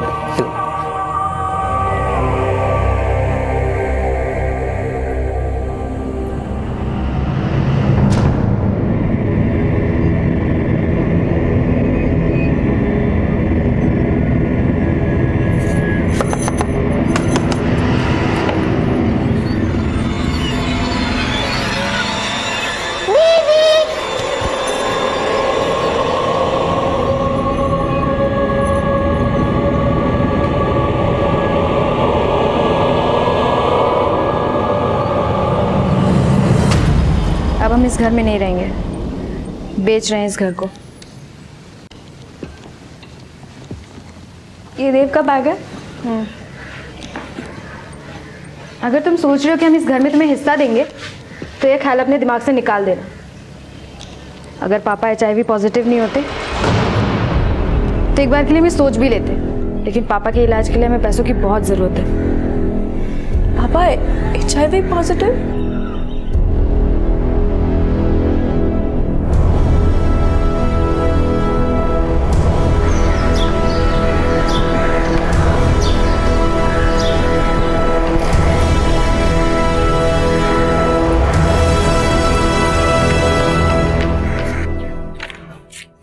अभी के अभी निकल जाओ मेरे घर से। तुम दोनों को तो 1 मिनट के लिए बर्दाश्त नहीं कर सकते हमारे घर में। और कान खोल के सुन लो, ये घर है हमारा, कोई वैशाली नहीं है। क्या बोला तू? हमें वैसे बुलाता है? हमें वैसे बुलाता है? तू क्या है? हाँ? बता तू क्या है? ये लड़की क्या बकवास कर रही है तू? इस लड़के को एड्स है, हमें अच्छे से पता है कि तूने क्या क्या गुल खिलाए हैं। तेरी पति ने क्या क्या गुल खिलाई वो तुझे नहीं पता?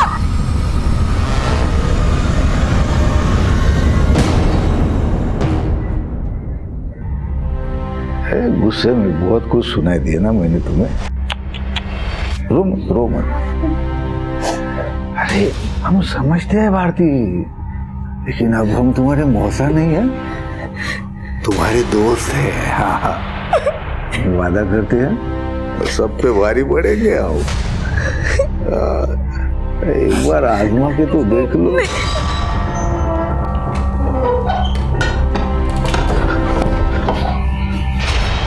अरे तुम जल्दी आ गई?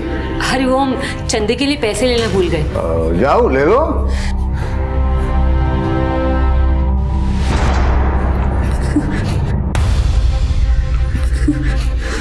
खुद को छोटा मत समझो भारती, बस एक बार हाँ बोल दो, फिर देखते हैं कैसे किसी की हिम्मत होती है तुमको हाथ लगाए। तुम हमारा प्लान सुनो। कैसा प्लान? मौसा जी, वो मौसी जी घर पे नहीं है, वो 2 घंटे बाद ही आएंगी। अरे वाह, कुआं खुद पैसे को बुला रहे। हमें पता था, लिफाफा कुछ और है और अंदर सामान कुछ और।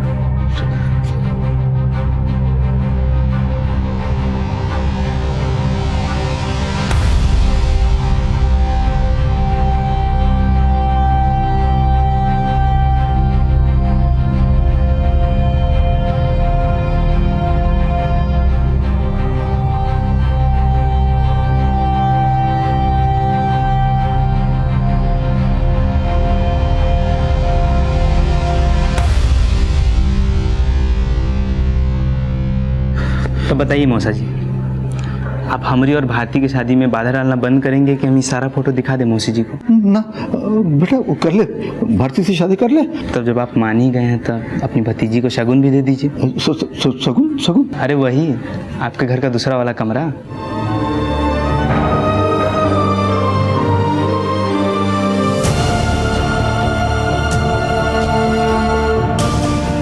अरे मौसा जी, बड़ी जल्दी आ गए आप। चलो बढ़िया है। वैसे भी नेक काम में देर नहीं करनी चाहिए ना। आइए।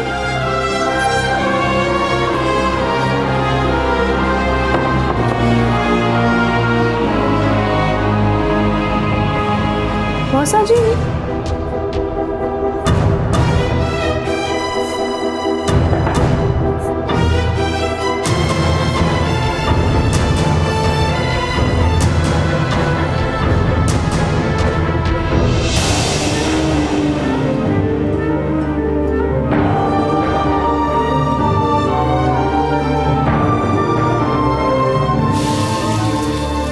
साथ में डालो ना वो भी।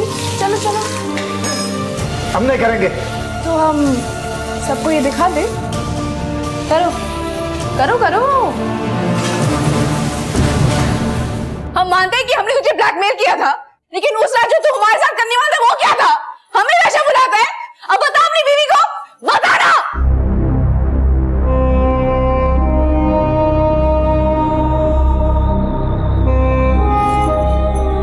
अमर,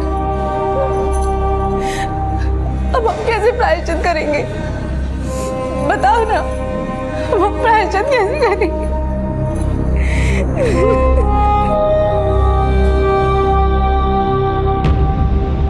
भारती, अमर, तुम दोनों को हमारे साथ पुलिस स्टेशन चलना पड़ेगा। हमें पता चल गया है कि सारथी के बाद अमर को भी एड्स है और हमने पता लगा लिया है कि तुम दोनों ने क्या किया है। और मौसा जी, आप भी, इन दोनों ने आपको ब्लैकमेल किया, लेकिन तूने भी तो भारती को मोलेस्ट किया है। ले चलो इसे।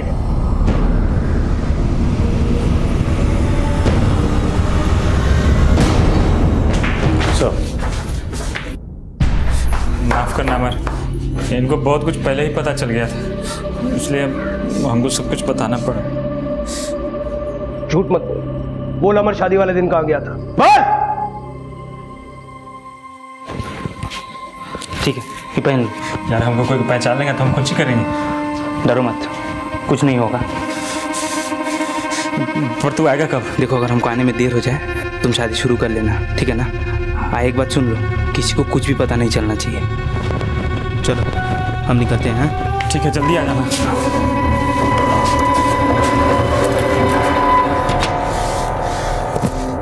तो तू वहां से माधवी को मारने के लिए निकला? नहीं सर, हम माधवी के पति सारथी को मारना चाहते थे।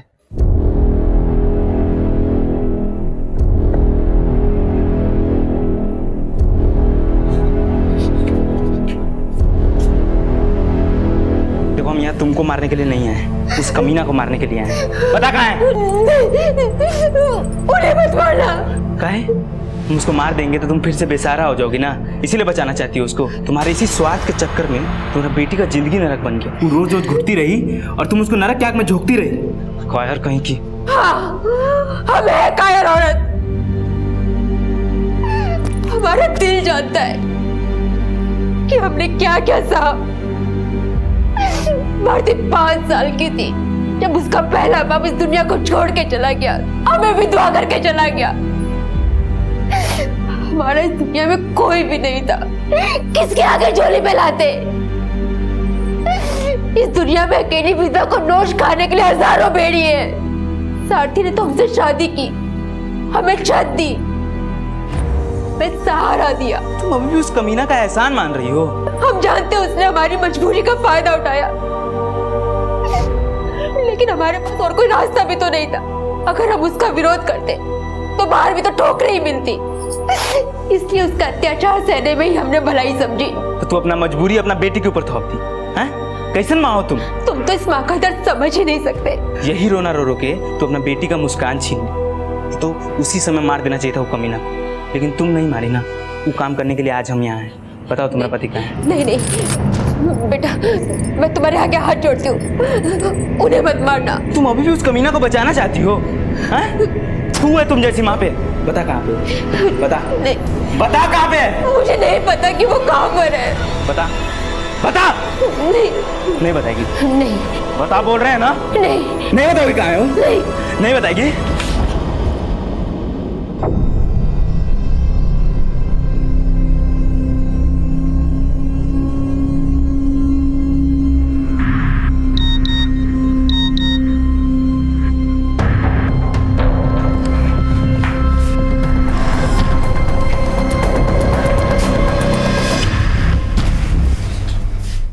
सर, हम उनको मारना नहीं चाहते थे, वो एक हादसा था। लेकिन हम सारथी को जरूर मारना चाहते थे, काहे कि वो अपनी भारती को बहुत तकलीफ दिया था। हम उसको मारने का कोशिश भी की, लेकिन पता नहीं कमीना किस मिट्टी का बना था, बच गए।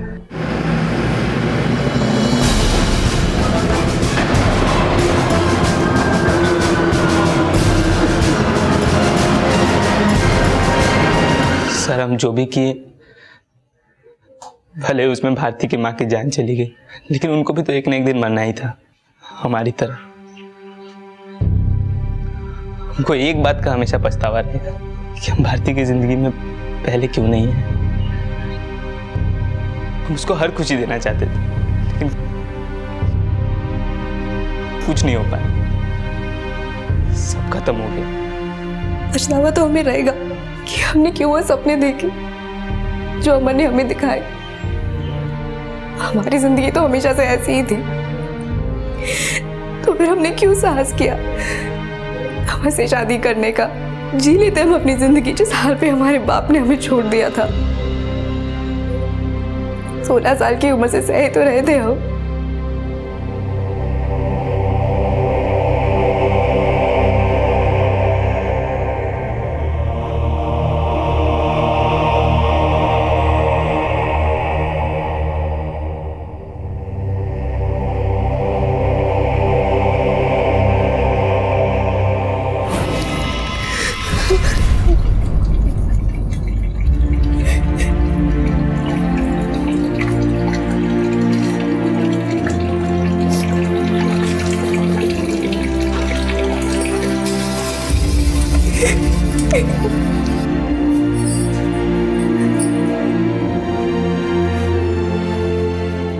तक रोती रहोगी? हम जैसी औरतों के ना आंसू की कोई कीमत होती है ना शरीर की। अरे गनीमत समझ, उसने समाज में हमें इज्जत दे रखी है। अगर वो नहीं होता ना तो आज हम बाजारू होते, और शायद तुम भी। क्या खिचड़ी पक रही है दोनों में? नहीं, कुछ भी तो नहीं। शायद वो जानता था कि वो HIV पॉजिटिव है, लेकिन फिर भी उसने ना ही हमारी माँ को छोड़ा और ना ही हमें। और हमारी बदनसीबी तो ये है कि उसकी दी हुई निशानी अमर को। भारती, तुमने जो सहा, मैं उस पर कोई टिप्पणी नहीं दे सकता, लेकिन मैं ये महसूस कर सकता हूँ कि तुमने न जाने क्या क्या सहा होगा उस वक्त। अगर तुम या तुम्हारी माँ अगर हमारे पास आने का साहस करते तो आज तुम्हें ऐसे पछताना नहीं पड़ता। तुम्हारे बाप और मौसा ने जो तुम्हारे साथ किया वो अपराध माफी के काबिल नहीं है, लेकिन तुमने और अमर ने जो रास्ता चुना वो भी गलत था।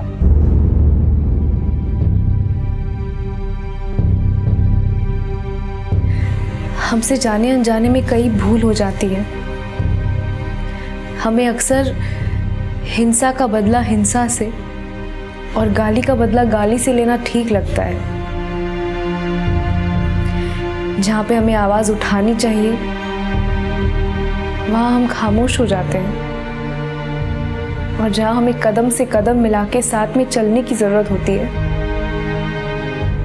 वहाँ हम रुक जाते हैं। हम मानते हैं कि गलतियां करना इंसान की आदत होती है, पर हमें एक बार ये जरूर सोचना चाहिए कि अपनी ये गलतियां बार बार दोहरा के क्या हम अपनी गलतियों से कुछ सीख रहे हैं, क्या नहीं। अब हम शायद ज्यादा दिन जिंदा नहीं रहेंगे, पर इस दुनिया से जाते जाते ये जरूर सीखने की कोशिश करेंगे। ये देखो, अरे सूरज सिर पे चढ़ गया है और आप अभी तक अखबार पढ़ रहे हैं। एक काम कहा था ना आपको। अरे रुको जरा, अखबार पढ़ने दो। घर का अखबार पढ़ लिया हो तो पड़ोसियों से लाके दूसरे अखबार भी पढ़ लीजिए। अरे एक ही काम कहा था, सब्जी ले आओ। घर में सब्जी नहीं है, रात की तैयारी कैसे करूंगी? सब्जी ले आया हूँ, किचन में रखी है। देखो, तुम्हारे हाथ में तो दी थी। मेरे हाथ में? हाँ। अच्छा अच्छा ठीक है, उठिए तो सही। दिवाली का दिन है, कितने सारे काम करने। अब चलिए इसको बंद करिए। अरे माँ, कब से नीचे ढूंढ रहा हूँ, आप लोग यहाँ बैठे हुए हो। चलिए माँ, मैं चलता हूँ, कॉलेज के लिए लेट हो रहा है। आज दिवाली का दिन है, छुट्टी है। आज कौन सा कॉलेज खुला है? माँ आप चलिए मेरे साथ नीचे। अरे कहाँ लिए जा रहा है मुझे? अरे माँ आप आइए तो, मेरी प्यारी माँ। आप इतना परेशान मत हुआ करें, सारे काम हो जाएंगे। आप बैठिए।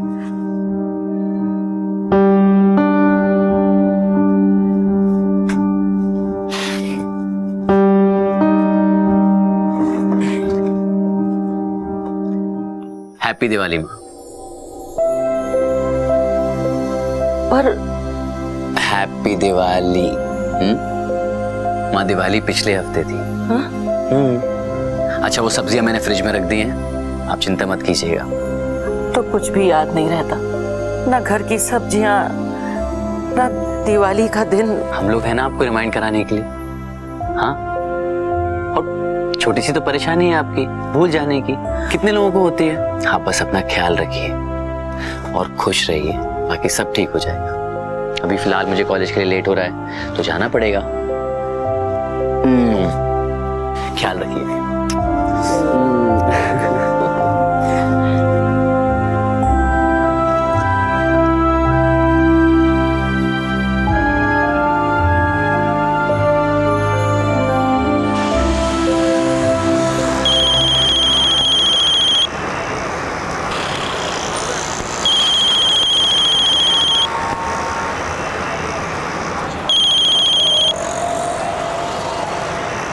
हाँ बोलो। विशाल, मैं तुम्हें कितनी देर से कॉल कर रही हूँ, तुम मेरा फोन क्यों नहीं उठा रहे हो? मैं एक्चुअली बाइक चला रहा था, सुनाई नहीं दिया।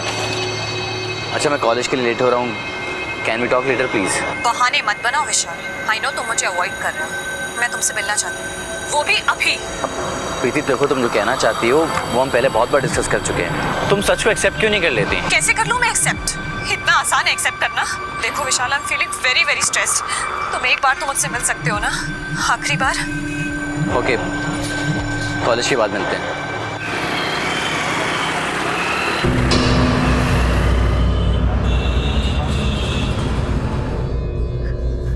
सुनिए। हाँ बोलो। अरे मैंने कहा सुनिए। अरे बोलो ना, क्या बात है? रात के 10:30 बज रहे हैं, विशाल अभी तक घर नहीं आया। अरे बाबा आ जाएगा, ये जरूरी काम में फंस गया होगा। वो इतनी देर तक कभी बाहर नहीं रहता, और अगर रहता भी है तो मुझे कॉल करके बताता है। किसी दोस्त का गया होगा, वही पढ़ रहा होगा साथ में। कॉल कर रही हूँ, उसका फोन भी तो बंद आ रहा है। तो बैटरी खत्म हो गई होगी। आपको ना किसी बात की चिंता नहीं होती, मैं यहाँ चिंता में घुली जा रही। देखिए, मुझे अच्छी तरीके से याद है, मैंने उसके लिए टिफिन बनाया था, आज वो टिफिन भी नहीं लेकर के गया। अरे बाबा, वो टिफिन लेकर के गया है, मैंने देखा था सुबह उसको। आप आइए, मैं दिखाती हूँ आपको, आइए मेरे साथ। चलो आइए दिखाती हूँ। लगा लो, लेके गया है। देखिए। ठीक है, मैं कॉल करता हूँ। अरे बताया तो था आपको, कॉल कर रही हूँ, फोन बंद आ रहा है। ओह ठीक है, थोड़ा इंतजार कर लेते हैं, आ जाएगा। तुम घबराओ नहीं, आ जाएगा। हाँ आओ, आ जाओ।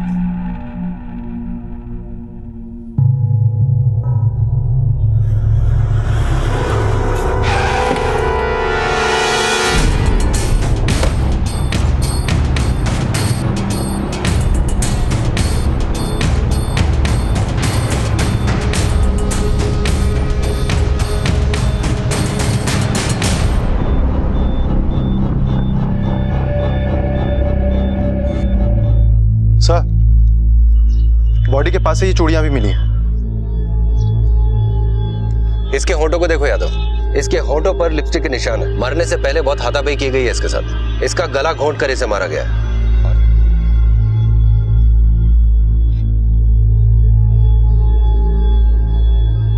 अपने इतने साल के करियर में ऐसा कई बार देखा है कि किसी लड़की ने किसी लड़के को मार दिया हो, पर जिस अग्रेसिवनेस से इसे मारा गया है, ऐसा बहुत कम देखने को मिलता है।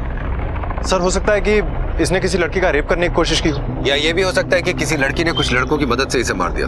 पॉसिबिलिटीज हजारों हैं, और जब तक सच का पता नहीं चल जाता, हमें हर पॉसिबिलिटी पे काम करना होगा। Yes sir. इसकी पॉकेट चेक करो।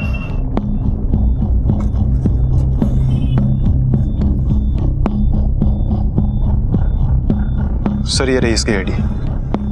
विशाल सिंह। इसके घर वालों को पुलिस स्टेशन में बुला। Okay sir. विशाल अपनी प्रेमिका से मिलने गया था और फिर एकाएक मौत, और मौत भी ऐसी कि जिसे देखकर यह समझ पाना मुश्किल था कि आखिर जान लेने की सही वजह क्या हो सकती है। लाश को देखकर ऐसा लग रहा था कि या तो विशाल लड़की के साथ जबरदस्ती कर रहा था और लड़की ने सेल्फ डिफेंस में उसे मार दिया, या फिर ये प्यार में रिजेक्ट होने का बदला था। पुलिस इस वक्त वारदात के एक सिरे पर खड़ी थी और सामने था रहस्यों की उलझी हुई गुत्थियों का अंबार।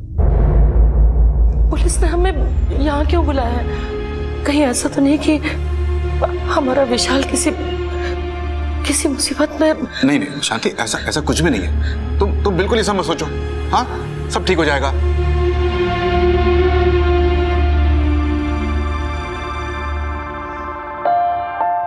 यादव, इन्हें तुम ही इन्फॉर्म कर दो। Okay sir. देखिए, आज हमें एक लड़के की बॉडी मिली है। उस बॉडी का चेहरा आपके बेटे के आईडी से मैच करता है।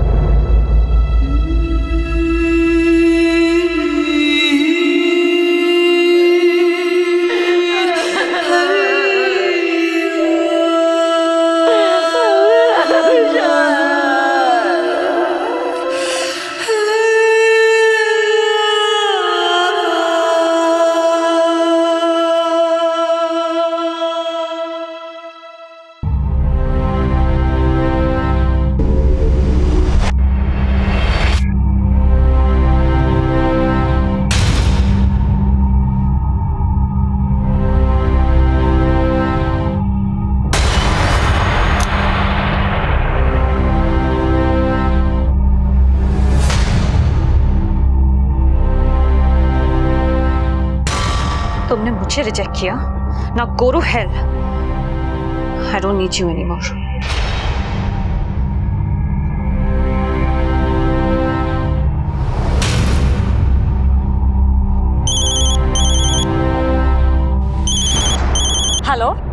अभी अभी अपनी सेल्फी वाली पिक अपलोड की है। करेक्ट।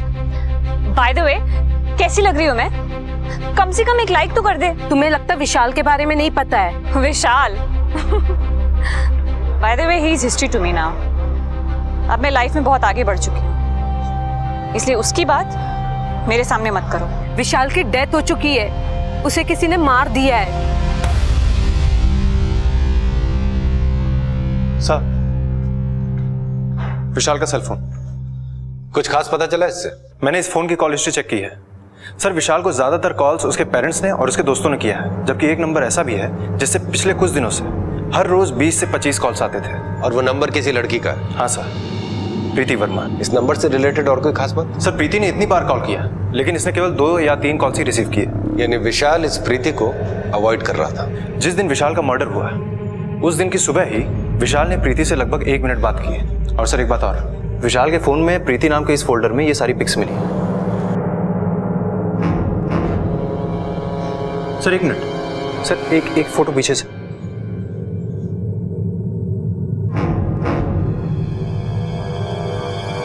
ये तो वही स्कार्फ है जिससे विशाल को स्ट्रैंगुलेट किया गया था।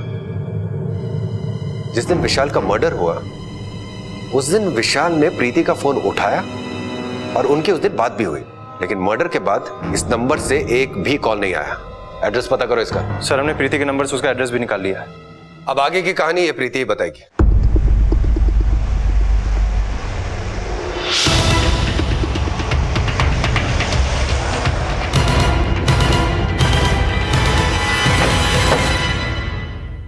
Excuse me. हाँ जी। प्रीति यहीं पे रहती है ना? हाँ जी। आप कौन है? मैं उसकी लैंडलॉर्ड हूँ। वो यहाँ पे पीजी में रहती है। ये इंजीनियरिंग कॉलेज में पढ़ती है। रूम कौन सा है उसका? सर वो तो नहीं है इस वक्त घर पे।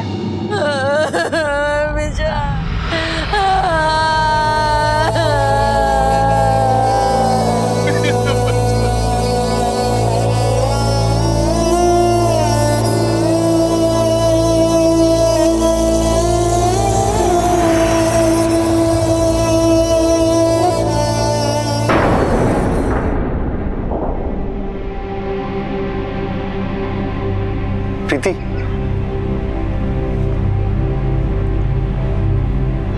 समीर। अंकल आंटी दोनों सदमे में।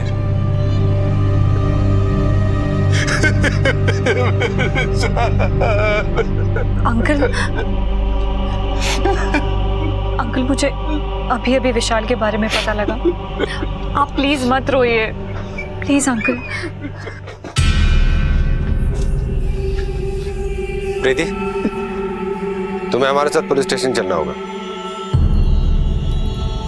क्यों मारा तुमने विशाल को? क्या हुआ था उस दिन? जी सर, मैंने विशाल को तुमने कैसे मारा? और विशाल को किस करने से पहले तुमने उसका गला घोटा था या बाद में? सर, ये आप कैसी बातें कर रहे हैं? सीधा साधा सवाल कर रहा हूँ जिसका सीधा साधा जवाब चाहिए। विशाल को तुमने कैसे मारा? मैं विशाल को क्यों मारूंगी? मैं तो उससे प्यार करती थी। लेकिन विशाल तुमसे प्यार नहीं करता था। वो तुम्हें हर तरीके से अवॉइड कर रहा था, तुम्हारे कॉल्स रिसीव नहीं कर रहा था और इसीलिए तुमने उसको मार दिया। आई नो कि वो मुझे अवॉइड कर रहा था। हमारे बीच में कुछ डिफरेंसेस थे सर। मैंने बहुत कोशिश की कि हमारे बीच के डिफरेंसेस कम हो जाएं। इनफैक्ट दिवाली के कुछ दिन पहले मैं उसके घर भी गई थी।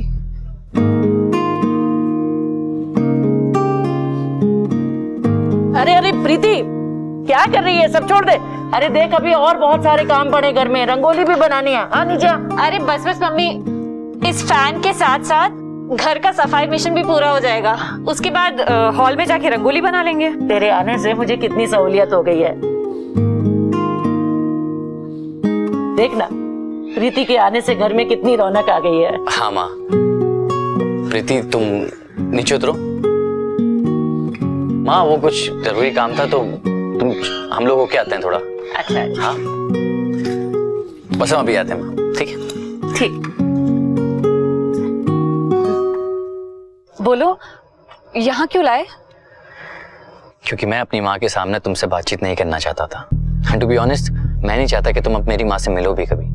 विशाल, लेकिन ऐसा क्यों? प्लीज, इतना स्वीट बनकर किसको क्या दिखाना चाहती हो? किसको इम्प्रेस करना चाहती हो, मेरी माँ को या मुझे? तुमने ही कहा था ना विशाल कि मुझे तुम्हारे पेरेंट्स के क्लोज आना चाहिए। अब मैं वैसा कर रही हूँ तब भी तुम्हें प्रॉब्लम है। प्रीति 6 महीने पुरानी बात मत दोहराओ। वो तुम ही थी जिसे मेरे माँ बाप से इतनी परेशानी हुआ करती थी। मेरी माँ की भूलने की बीमारी को लेकर कितनी इंसल्टिंग बातें कही थी तुमने, और क्या कहा था मुझसे कि नौकरी लगने के बाद मैं उनको छोड़ दूं। मुझे अपनी गलती सुधारने का मौका नहीं दोगे क्या प्लीज? प्रीति गलती सुधर सकती है, आदत बदल सकती है, लेकिन फितरत नहीं। गुस्सा और घमंड तुम्हारे बेसिक नेचर में। और कल को शादी के बाद अगर तुमने मेरे माँ बाप के साथ वो सब फिर से नहीं, उनका फिर क्या होगा? इतनी बड़ी सजा मत दो मुझे। आई प्रॉमिस मैं बदल के दिखाऊंगी। आई एम सॉरी बट अब इन सब चीजों का कोई फायदा नहीं। लेकिन क्यों विशाल? क्योंकि मेरी जिंदगी में अब कोई और आ चुकी है। कौन है वो लड़की? मुझे नहीं पता सर, बस मुझे इतना पता है कि उस दिन के बाद से विशाल ने मुझे पूरी तरह से अवॉइड करना शुरू कर दिया था। ये जो लड़की जिसके बारे में तुम बता रही हो, इसे विशाल के अलावा कोई और भी जानता है?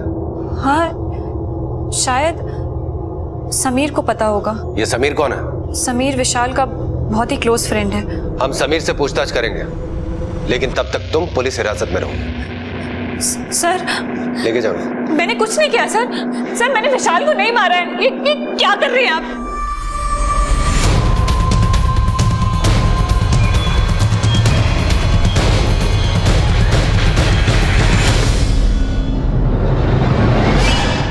तुम विशाल को कब से जानते हो? सर मैं और विशाल करीब 1 साल से अच्छे दोस्त थे। वो कुछ दिनों से परेशान था क्या? नहीं तो। ऐसा कैसे हो सकता है? गर्लफ्रेंड से ब्रेकअप होने के बाद तो कोई भी अपसेट रहेगा। नहीं, इनफैक्ट वो प्रीति से ब्रेकअप के बाद और भी कुछ रहने लगा था। उसकी किसी से फ्रेंडशिप हो गई थी। वो घंटों तक लैपटॉप पर बैठे उसी से चैटिंग करता था। किससे दोस्ती हो गई? ऐसा उसने कुछ बताया नहीं, पर कहता था कि सही वक्त आने पर खुद उससे इंट्रोड्यूस करवा देगा। प्रीति और विशाल के ब्रेकअप के बाद इन दोनों में तनातनी बढ़ गई थी। इसके बारे में कोई और जानकारी है तुम्हें? हाँ सर, 1 मिनट। ये देखिए, प्रीति ने कुछ दिन पहले विशाल को ये मैसेज किया था जो विशाल ने मुझे फॉरवर्ड किया। अगर तुम मेरे नहीं हो सके तो किसी और की भी नहीं होने दूंगी। ये मैसेज तुमने भेजा था ना? विशाल तुम्हारा नहीं हो सका तो तुमने उसे जान से मार दिया। मैंने उसे नहीं मारा। मैं तो कितने टाइम से उसे मिली भी नहीं। झूठ बोल रहे हो तुम। जिस दिन उसका मर्डर हुआ था तुम्हारी और विशाल की फोन पे बात हुई थी, रिकॉर्ड्स हैं हमारे पास। दरअसल सर उस दिन हम लोग मिलने वाले थे। मैं कुछ बात करना चाहती थी उसे अपने रिलेशन के बारे में। और तुम लोग मिले, उसने तुम्हें छोड़ दिया और बदला लेने के लिए तुमने उसे जान से मार दिया। मैंने उसे नहीं मारा, बल्कि उस दिन तो ये हुआ था कि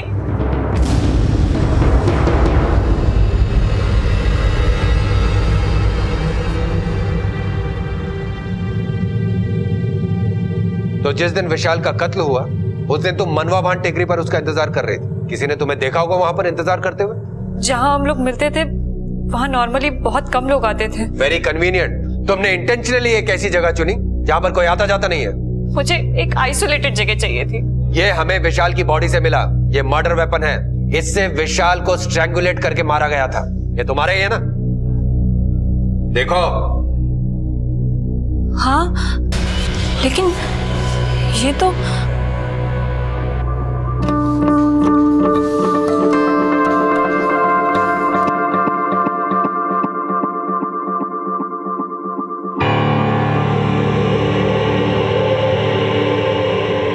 एक मिनट में आती हूँ।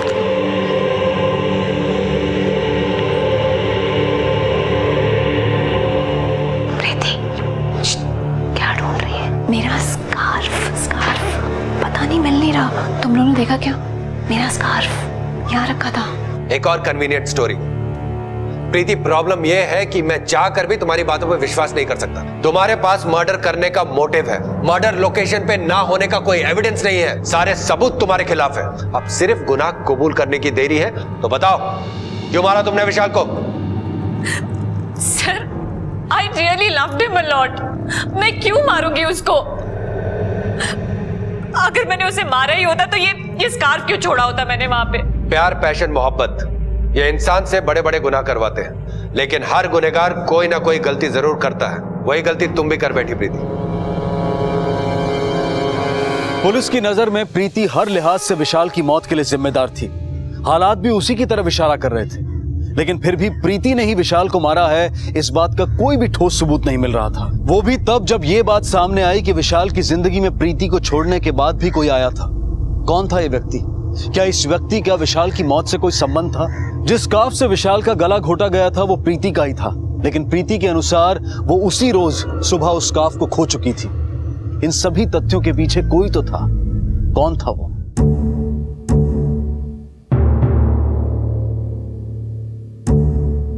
शांति, अब ज्यादा मत सोचो, खाना शुरू करो। नहीं खाया जाता। देखो, अगर तुम नहीं खाओगी तो तुम्हारी तबीयत और बिगड़ जाएगी।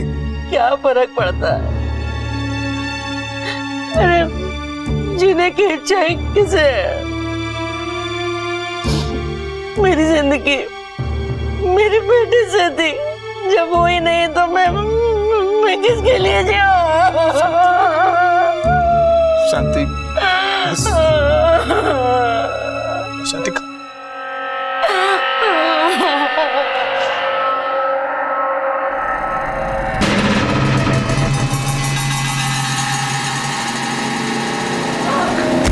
शांति,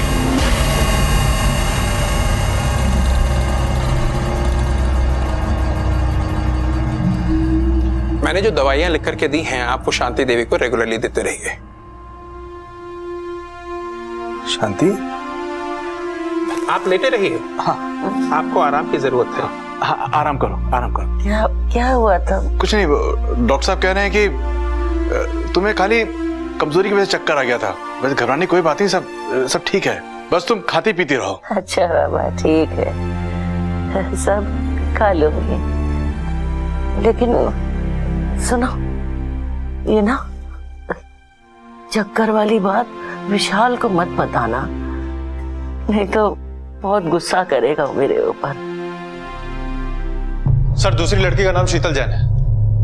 मैंने साइबर सेल से विशाल के फ्रेंड्स बुक अकाउंट्स के सारे डिटेल्स निकलवा लिए हैं। और सर, इनके बीच के ये सारे कन्वर्सेशन पिछले 2 महीने के अंदर अंदर हुए। कुछ खास पता चला इससे? इन कन्वर्सेशन से साफ पता चल रहा है कि कैसे इनके दोस्ती से प्यार का सफर तय हुआ पिछले 2 महीने में। पहले फॉर्मल से फ्रेंड्स, फ्रेंड से गर्लफ्रेंड, मतलब टिपिकल यंगस्टर्स का रोमांस। नेचुरल प्रोसेस है। और सर, इन सारे कन्वर्सेशन में विशाल सिंह ने शीतल जैन से कम 10 बार मिन्नतें की हैं उससे मिलने के लिए, लेकिन शीतल जैन ने हर बार मना किया है। इसका मतलब विशाल इस लड़की से कभी नहीं मिल पाया था। यस सर, इससे तो यही लग रहा है। अब तो इस शीतल जैन से मिलना जरूरी हो गया। एक काम करो सर, इस शीतल जैन के फ्रेंड्स बुक, ईमेल्स और मोबाइल चैट्स सबके कंप्लीट डिटेल्स निकलवाओ। Okay sir. सर, ये शीतल जैन का फ्रेंड्स बुक अकाउंट है। ये उसकी कई सारी तस्वीरें भी अपलोड हैं। लेकिन सर, मैंने एक बहुत ही इंटरेस्टिंग बात नोटिस की है। इसकी फ्रेंड लिस्ट में एक ही फ्रेंड का नाम है, विशाल सिंह।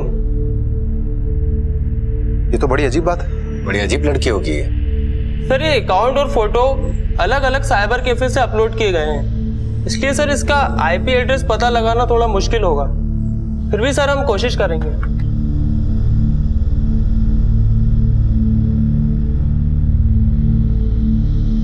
तुमने नोटिस किया इनमें से कई तस्वीरों के पीछे मोती मस्जिद दिख रहा है। ये मोती मस्जिद ही है ना? Yes sir. इसका मतलब वो लड़की मोती मस्जिद के आसपास कहीं रहती है। हमारी कोशिश में कोई कमी नहीं रहनी चाहिए। मोती मस्जिद के आसपास के दुकानदारों और वहां पर चलने वाले लोगों को वो फोटो दिखाओ। इतना तो कंफर्म्ड है कि शीतल वहीं कहीं रहती है। उसे ढूंढने में हमें मुश्किल नहीं होनी चाहिए। Okay sir.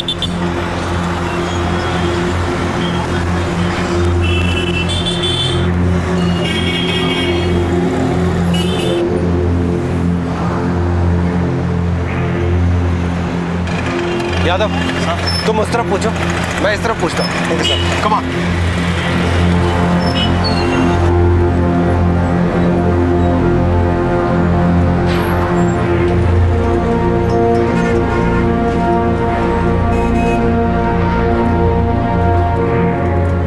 इस लड़की को कहीं देखा है? हाँ सर, ये आती रहती है, दूसरे माले पे रहती है। फ्लैट नंबर 201 में रहती है सर। 201? जी सर।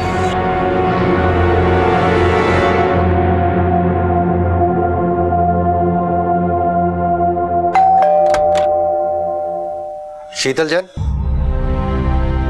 शीतल जैन? ये फोटो तुम्हारी है? जी हाँ, लेकिन आपको कहाँ से मिली? तुमसे एक मर्डर केस के बारे में कुछ पूछताछ करनी है। पूछताछ? कैसी पूछताछ? ये देखिए, ये आप ही की तस्वीर है ना, जो यही ली गई है, जिसके बैकग्राउंड में मोती मस्जिद दिखता है। हाँ, लेकिन मैं आपसे कितनी दफा कह चुकी हूँ, मेरा नाम शीतल जैन नहीं है, मेरा नाम गौरी है, गौरी पाठक। ये अकाउंट आप ही का है ना? ये अकाउंट मेरा है ही नहीं, मैंने ऐसा अकाउंट कभी ओपन किया ही नहीं है। और विशाल नाम के लड़के से आपकी ये लंबी लंबी कन्वर्सेशन, ये प्यार भरे मैसेजेस जो आपके इस विशाल नाम के लड़के से हुए हैं। लेकिन आप मेरी बात का यकीन कीजिए, मैं किसी विशाल नाम के लड़के को नहीं जानती हूँ, और मैं भला इससे चैटिंग क्यों करूंगी? I am happily married. मेरे हस्बैंड अभी कुछ ऑफिस के काम से बाहर गए, तो जैसे आएंगे आप उनसे पूछ सकते हैं। ये देखिए, ये है मेरा आईडी प्रूफ, और ये है मेरा ओरिजिनल फ्रेंड्स बुक अकाउंट, जिसमें 884 फ्रेंड्स हैं, आप देख सकते हैं।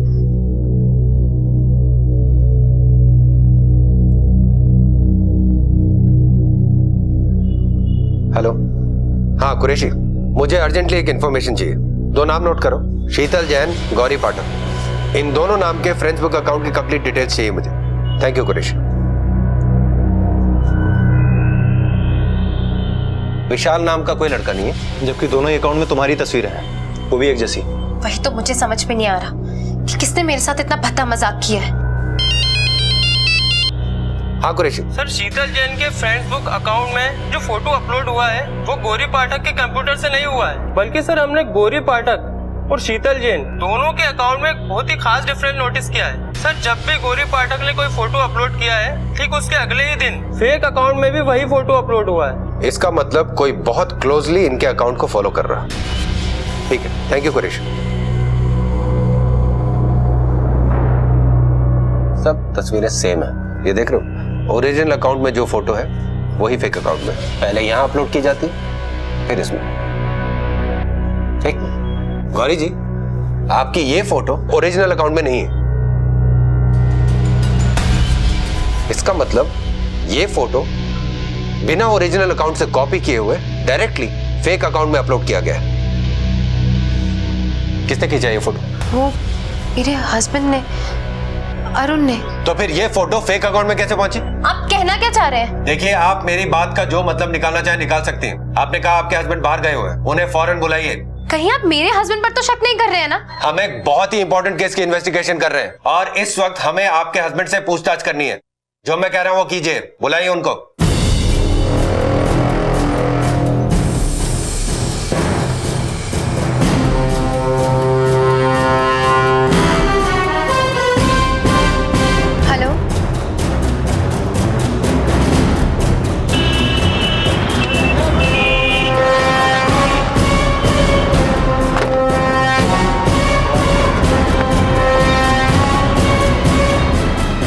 किया क्या मैंने?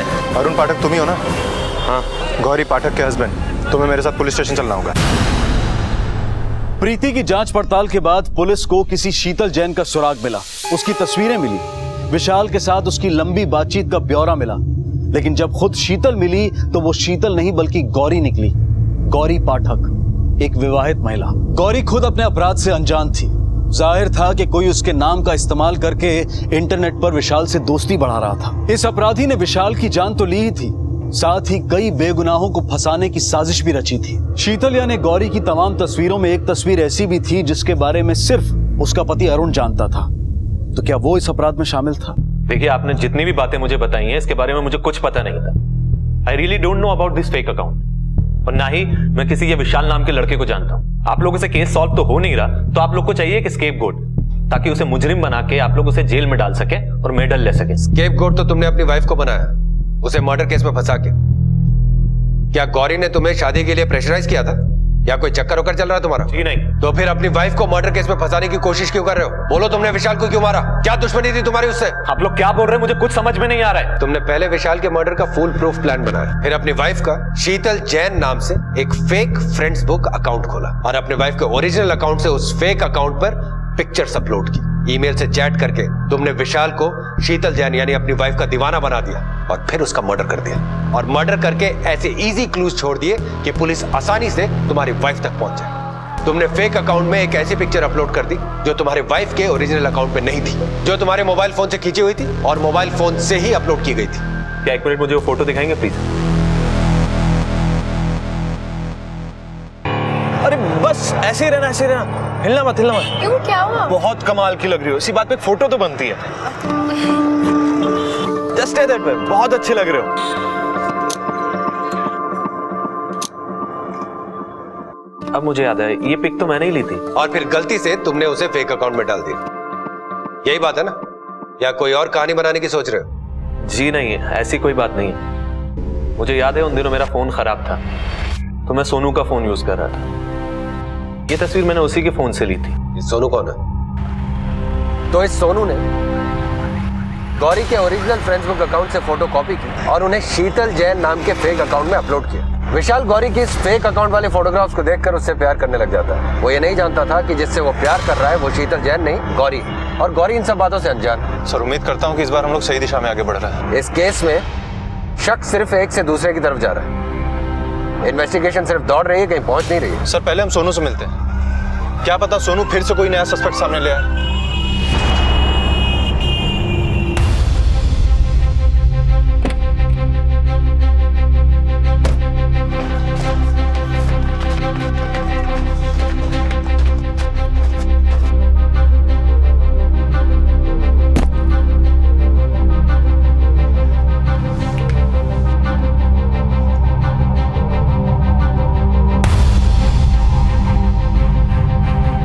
सर लेडीज कपड़े।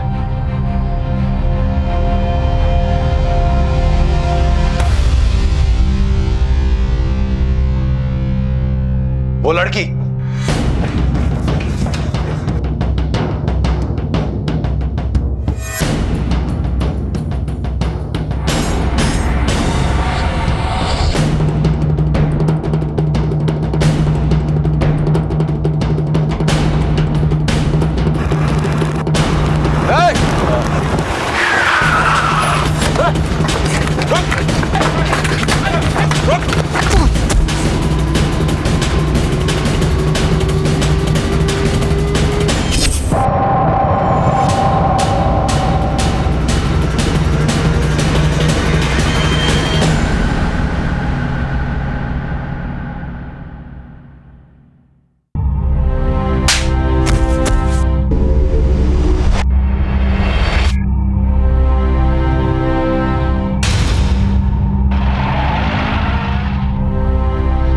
सोनू उर्फ समीर।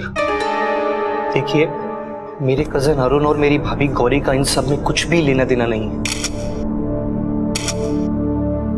प्लीज आप उन्हें कुछ मत करिएगा। लीगल एडवाइस देने के लिए नहीं बुलाया तेरे को यहाँ पर। जो पूछा जा रहा है उसका सही से जवाब दे। बोल। मैंने गौरी भाभी की पिक्चर्स सिर्फ इसलिए इस्तेमाल करी क्योंकि मैं जानता था कि विशाल उन फोटोज को देखकर उनका दीवाना हो जाएगा, लेकिन भाभी को इसकी भनक नहीं है। ये बता, विशाल से क्या दुश्मनी थी तेरी? दुश्मनी नहीं, मुझे उससे मोहब्बत थी। हाँ, आई लव्ड हिम। कहने को तो मैं दुनिया के लिए लड़का हूँ, लड़कों जैसा दिखता हूँ, लड़कों जैसा बोलता हूँ, लेकिन मेरे अंदर एक लड़की की आत्मा बसती है और इस लड़की की जिंदगी में आने वाला पहला लड़का था विशाल।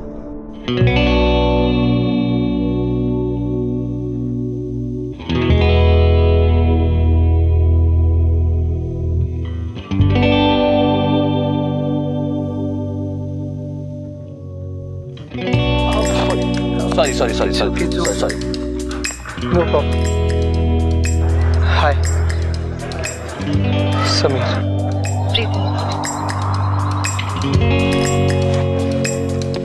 विशाल। समीर, धीरे धीरे हम लोग बेस्ट फ्रेंड्स बन गए। ये देख भाई, मैं टेबल टेनिस चैंपियनशिप जीत के आया हूँ। Certificate. Wow, congratulations, I am so happy for you.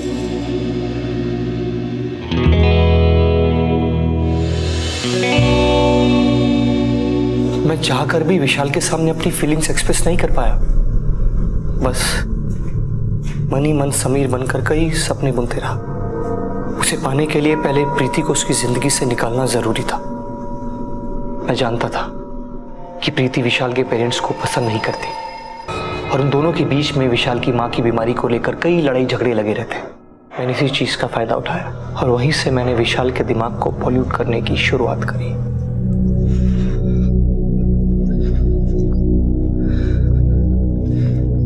विशाल, क्या हुआ? तो कुछ अपसेट लग रहा है आज। कुछ नहीं।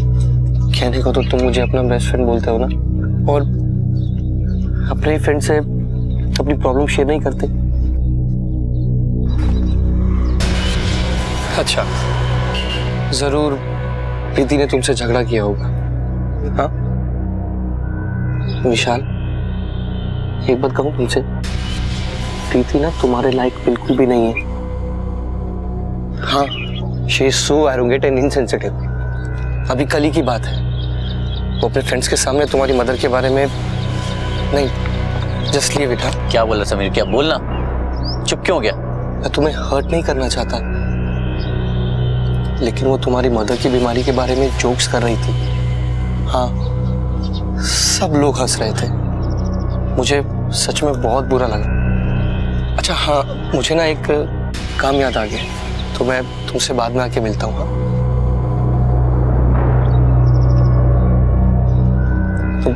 तुम ध्यान रखो अपना। हाँ, मेरे भड़काने से उन दोनों में मिसअंडरस्टैंडिंग्स, फाइट्स तो बढ़ गई, पर अभी भी विशाल प्रीति को नहीं छोड़ पा रहा था। और इसीलिए मैंने शीतल जैन नाम के कैरेक्टर को जन्म दिया।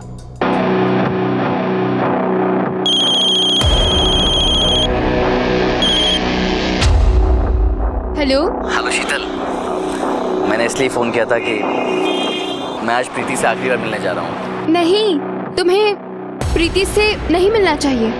तुम्हें पता है वो तुम्हें ट्रैप कर रही है। यू डोंट वरी, मैं आज वो चैप्टर हमेशा के लिए क्लोज कर दूंगा। अगर तुम आज उसके पास ना जाने का प्रॉमिस करो तो मैं आज तुम्हें मिल सकती हूँ। क्या? सच में? और उस दिन मैंने विशाल को अपनी सच्चाई बताने का फैसला कर लिया था।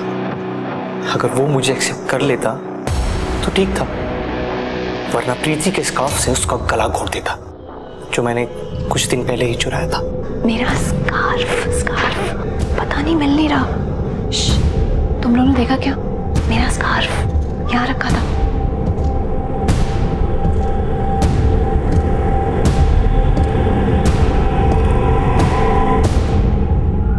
प्लानिंग तो बहुत अच्छी थी तुम्हारी, लेकिन फुल प्रूफ नहीं थी। प्लान और नो प्लान, विशाल या तो मेरा होता या फिर किसी का भी नहीं।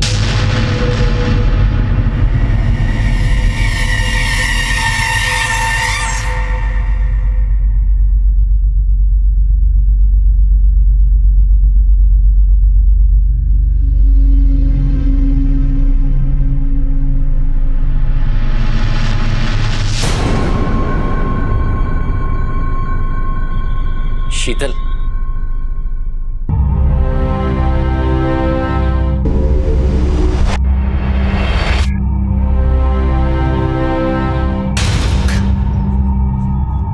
ये क्या है? विशाल, मैं ही शीतल हूँ। क्या? तू पागल हो गया? जाकर चेंज कर गया? विशाल, तुम इस तरह रिएक्ट क्यों कर रहे हो? मतलब समीर, तूने इतना बड़ा झूठ बोला? Shit man. Vishal please listen to me. Vishal, I really love you. मैंने जब से तुम्हें देखा है ना, मैं तुमसे प्यार करने लगी। देखो, तुम इतना प्यार करने वाली कभी नहीं मिलेगी, और मैं तुम्हारा हमेशा ख्याल रखूंगी। अगर तुम कहो तो मैं तुम्हारे लिए अपनी जान भी दे सकती हूँ। ये क्या फालतू बात कर रहा है? विशाल, अगर तुम चाहो तो मैं तुम्हारे लिए अपना सेक्स भी करवा लूंगी। हाँ, हम लोग ना एक हैप्पी कपल की तरह रहेंगे। हाँ, we will live happily after together. Please Vishal, मेरे प्यार को अपना लो विशाल, प्लीज। विशाल, पागल हो गया क्या? Shit man, you are. अरे शादी तो बहुत दूर की बात है, तुम जैसे घिनौने इंसान की शक्ल तक देखना नहीं चाहता मैं, ना इस जन्म में ना किसी और जन्म में। सिक, बात नहीं करना अच्छा मुझसे।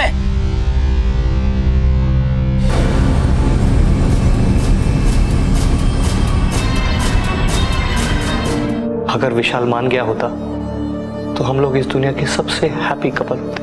क्या हो सकता था, क्या नहीं, ये सब सोचने के लिए जेल में तुम्हारे पास बहुत वक्त होगा।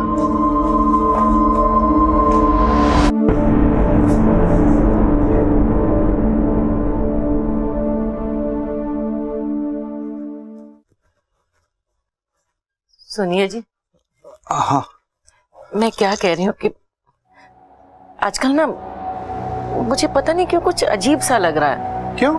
ऐसा लगता है जैसे मैंने विशाल को पता नहीं कब से नहीं देखा। एक तो वो घर में भी नहीं दिखाई देता ना आजकल। तुम बैठो बैठो। पहले आज सुबह तुमने विशाल से कितनी सारी बातें की थी। हाँ, तुमने उसका टिफिन तैयार किया था और फिर जाते जाते तुम्हारा आशीर्वाद लेके भी गया था। अच्छा, सच में?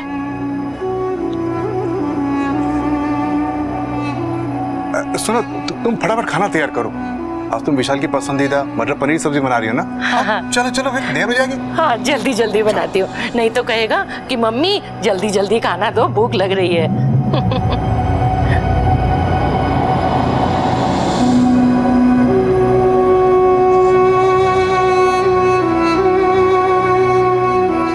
समीर को विशाल से प्यार हो गया जायज है, लेकिन विशाल ने इसे स्वीकार नहीं किया, ये उसका हक है। समीर को आईपीसी की धारा 302 के तहत हत्या के लिए, धारा 120 बी के तहत क्रिमिनल कॉन्स्पिरेसी के लिए और फेक ईमेल आईडी द्वारा गौरी पाठक की मानहानि के जुर्म में आईटी एक्ट 2000 के तहत उम्र कैद की सजा सुनाई गई है। इंसान का मन दूर अनंत तक फैली एक सुंदर दुनिया है, लेकिन ये मन कभी कभी हमें भ्रमित कर देता है, हमसे मनमानी करवाता है, गलत को सही और सही को गलत दिखाता है। ऐसे में ज्ञान और विवेक ही हमारे सबसे सच्चे साथी हैं। इसलिए हमारी यही सलाह है कि दिल की सुने पर दिमाग के रास्ते चलें और सतर्क रहें। अब मैं अनूप सोनी आपसे विदा लेता हूं, फिर मुलाकात होगी अगले एपिसोड में एक और चौंका देने वाले केस के साथ। तब तक अपना और अपने परिवार का ख्याल रखें और देखते रहें क्राइम पेट्रोल डायल 100। सबक एक को सीख हम सबको। जय हिंद। क्राइम पेट्रोल के और भी दिलचस्प कहानी देखने के लिए हमारे चैनल को सब्सक्राइब करें और बेल आइकॉन दबाना न भूलें।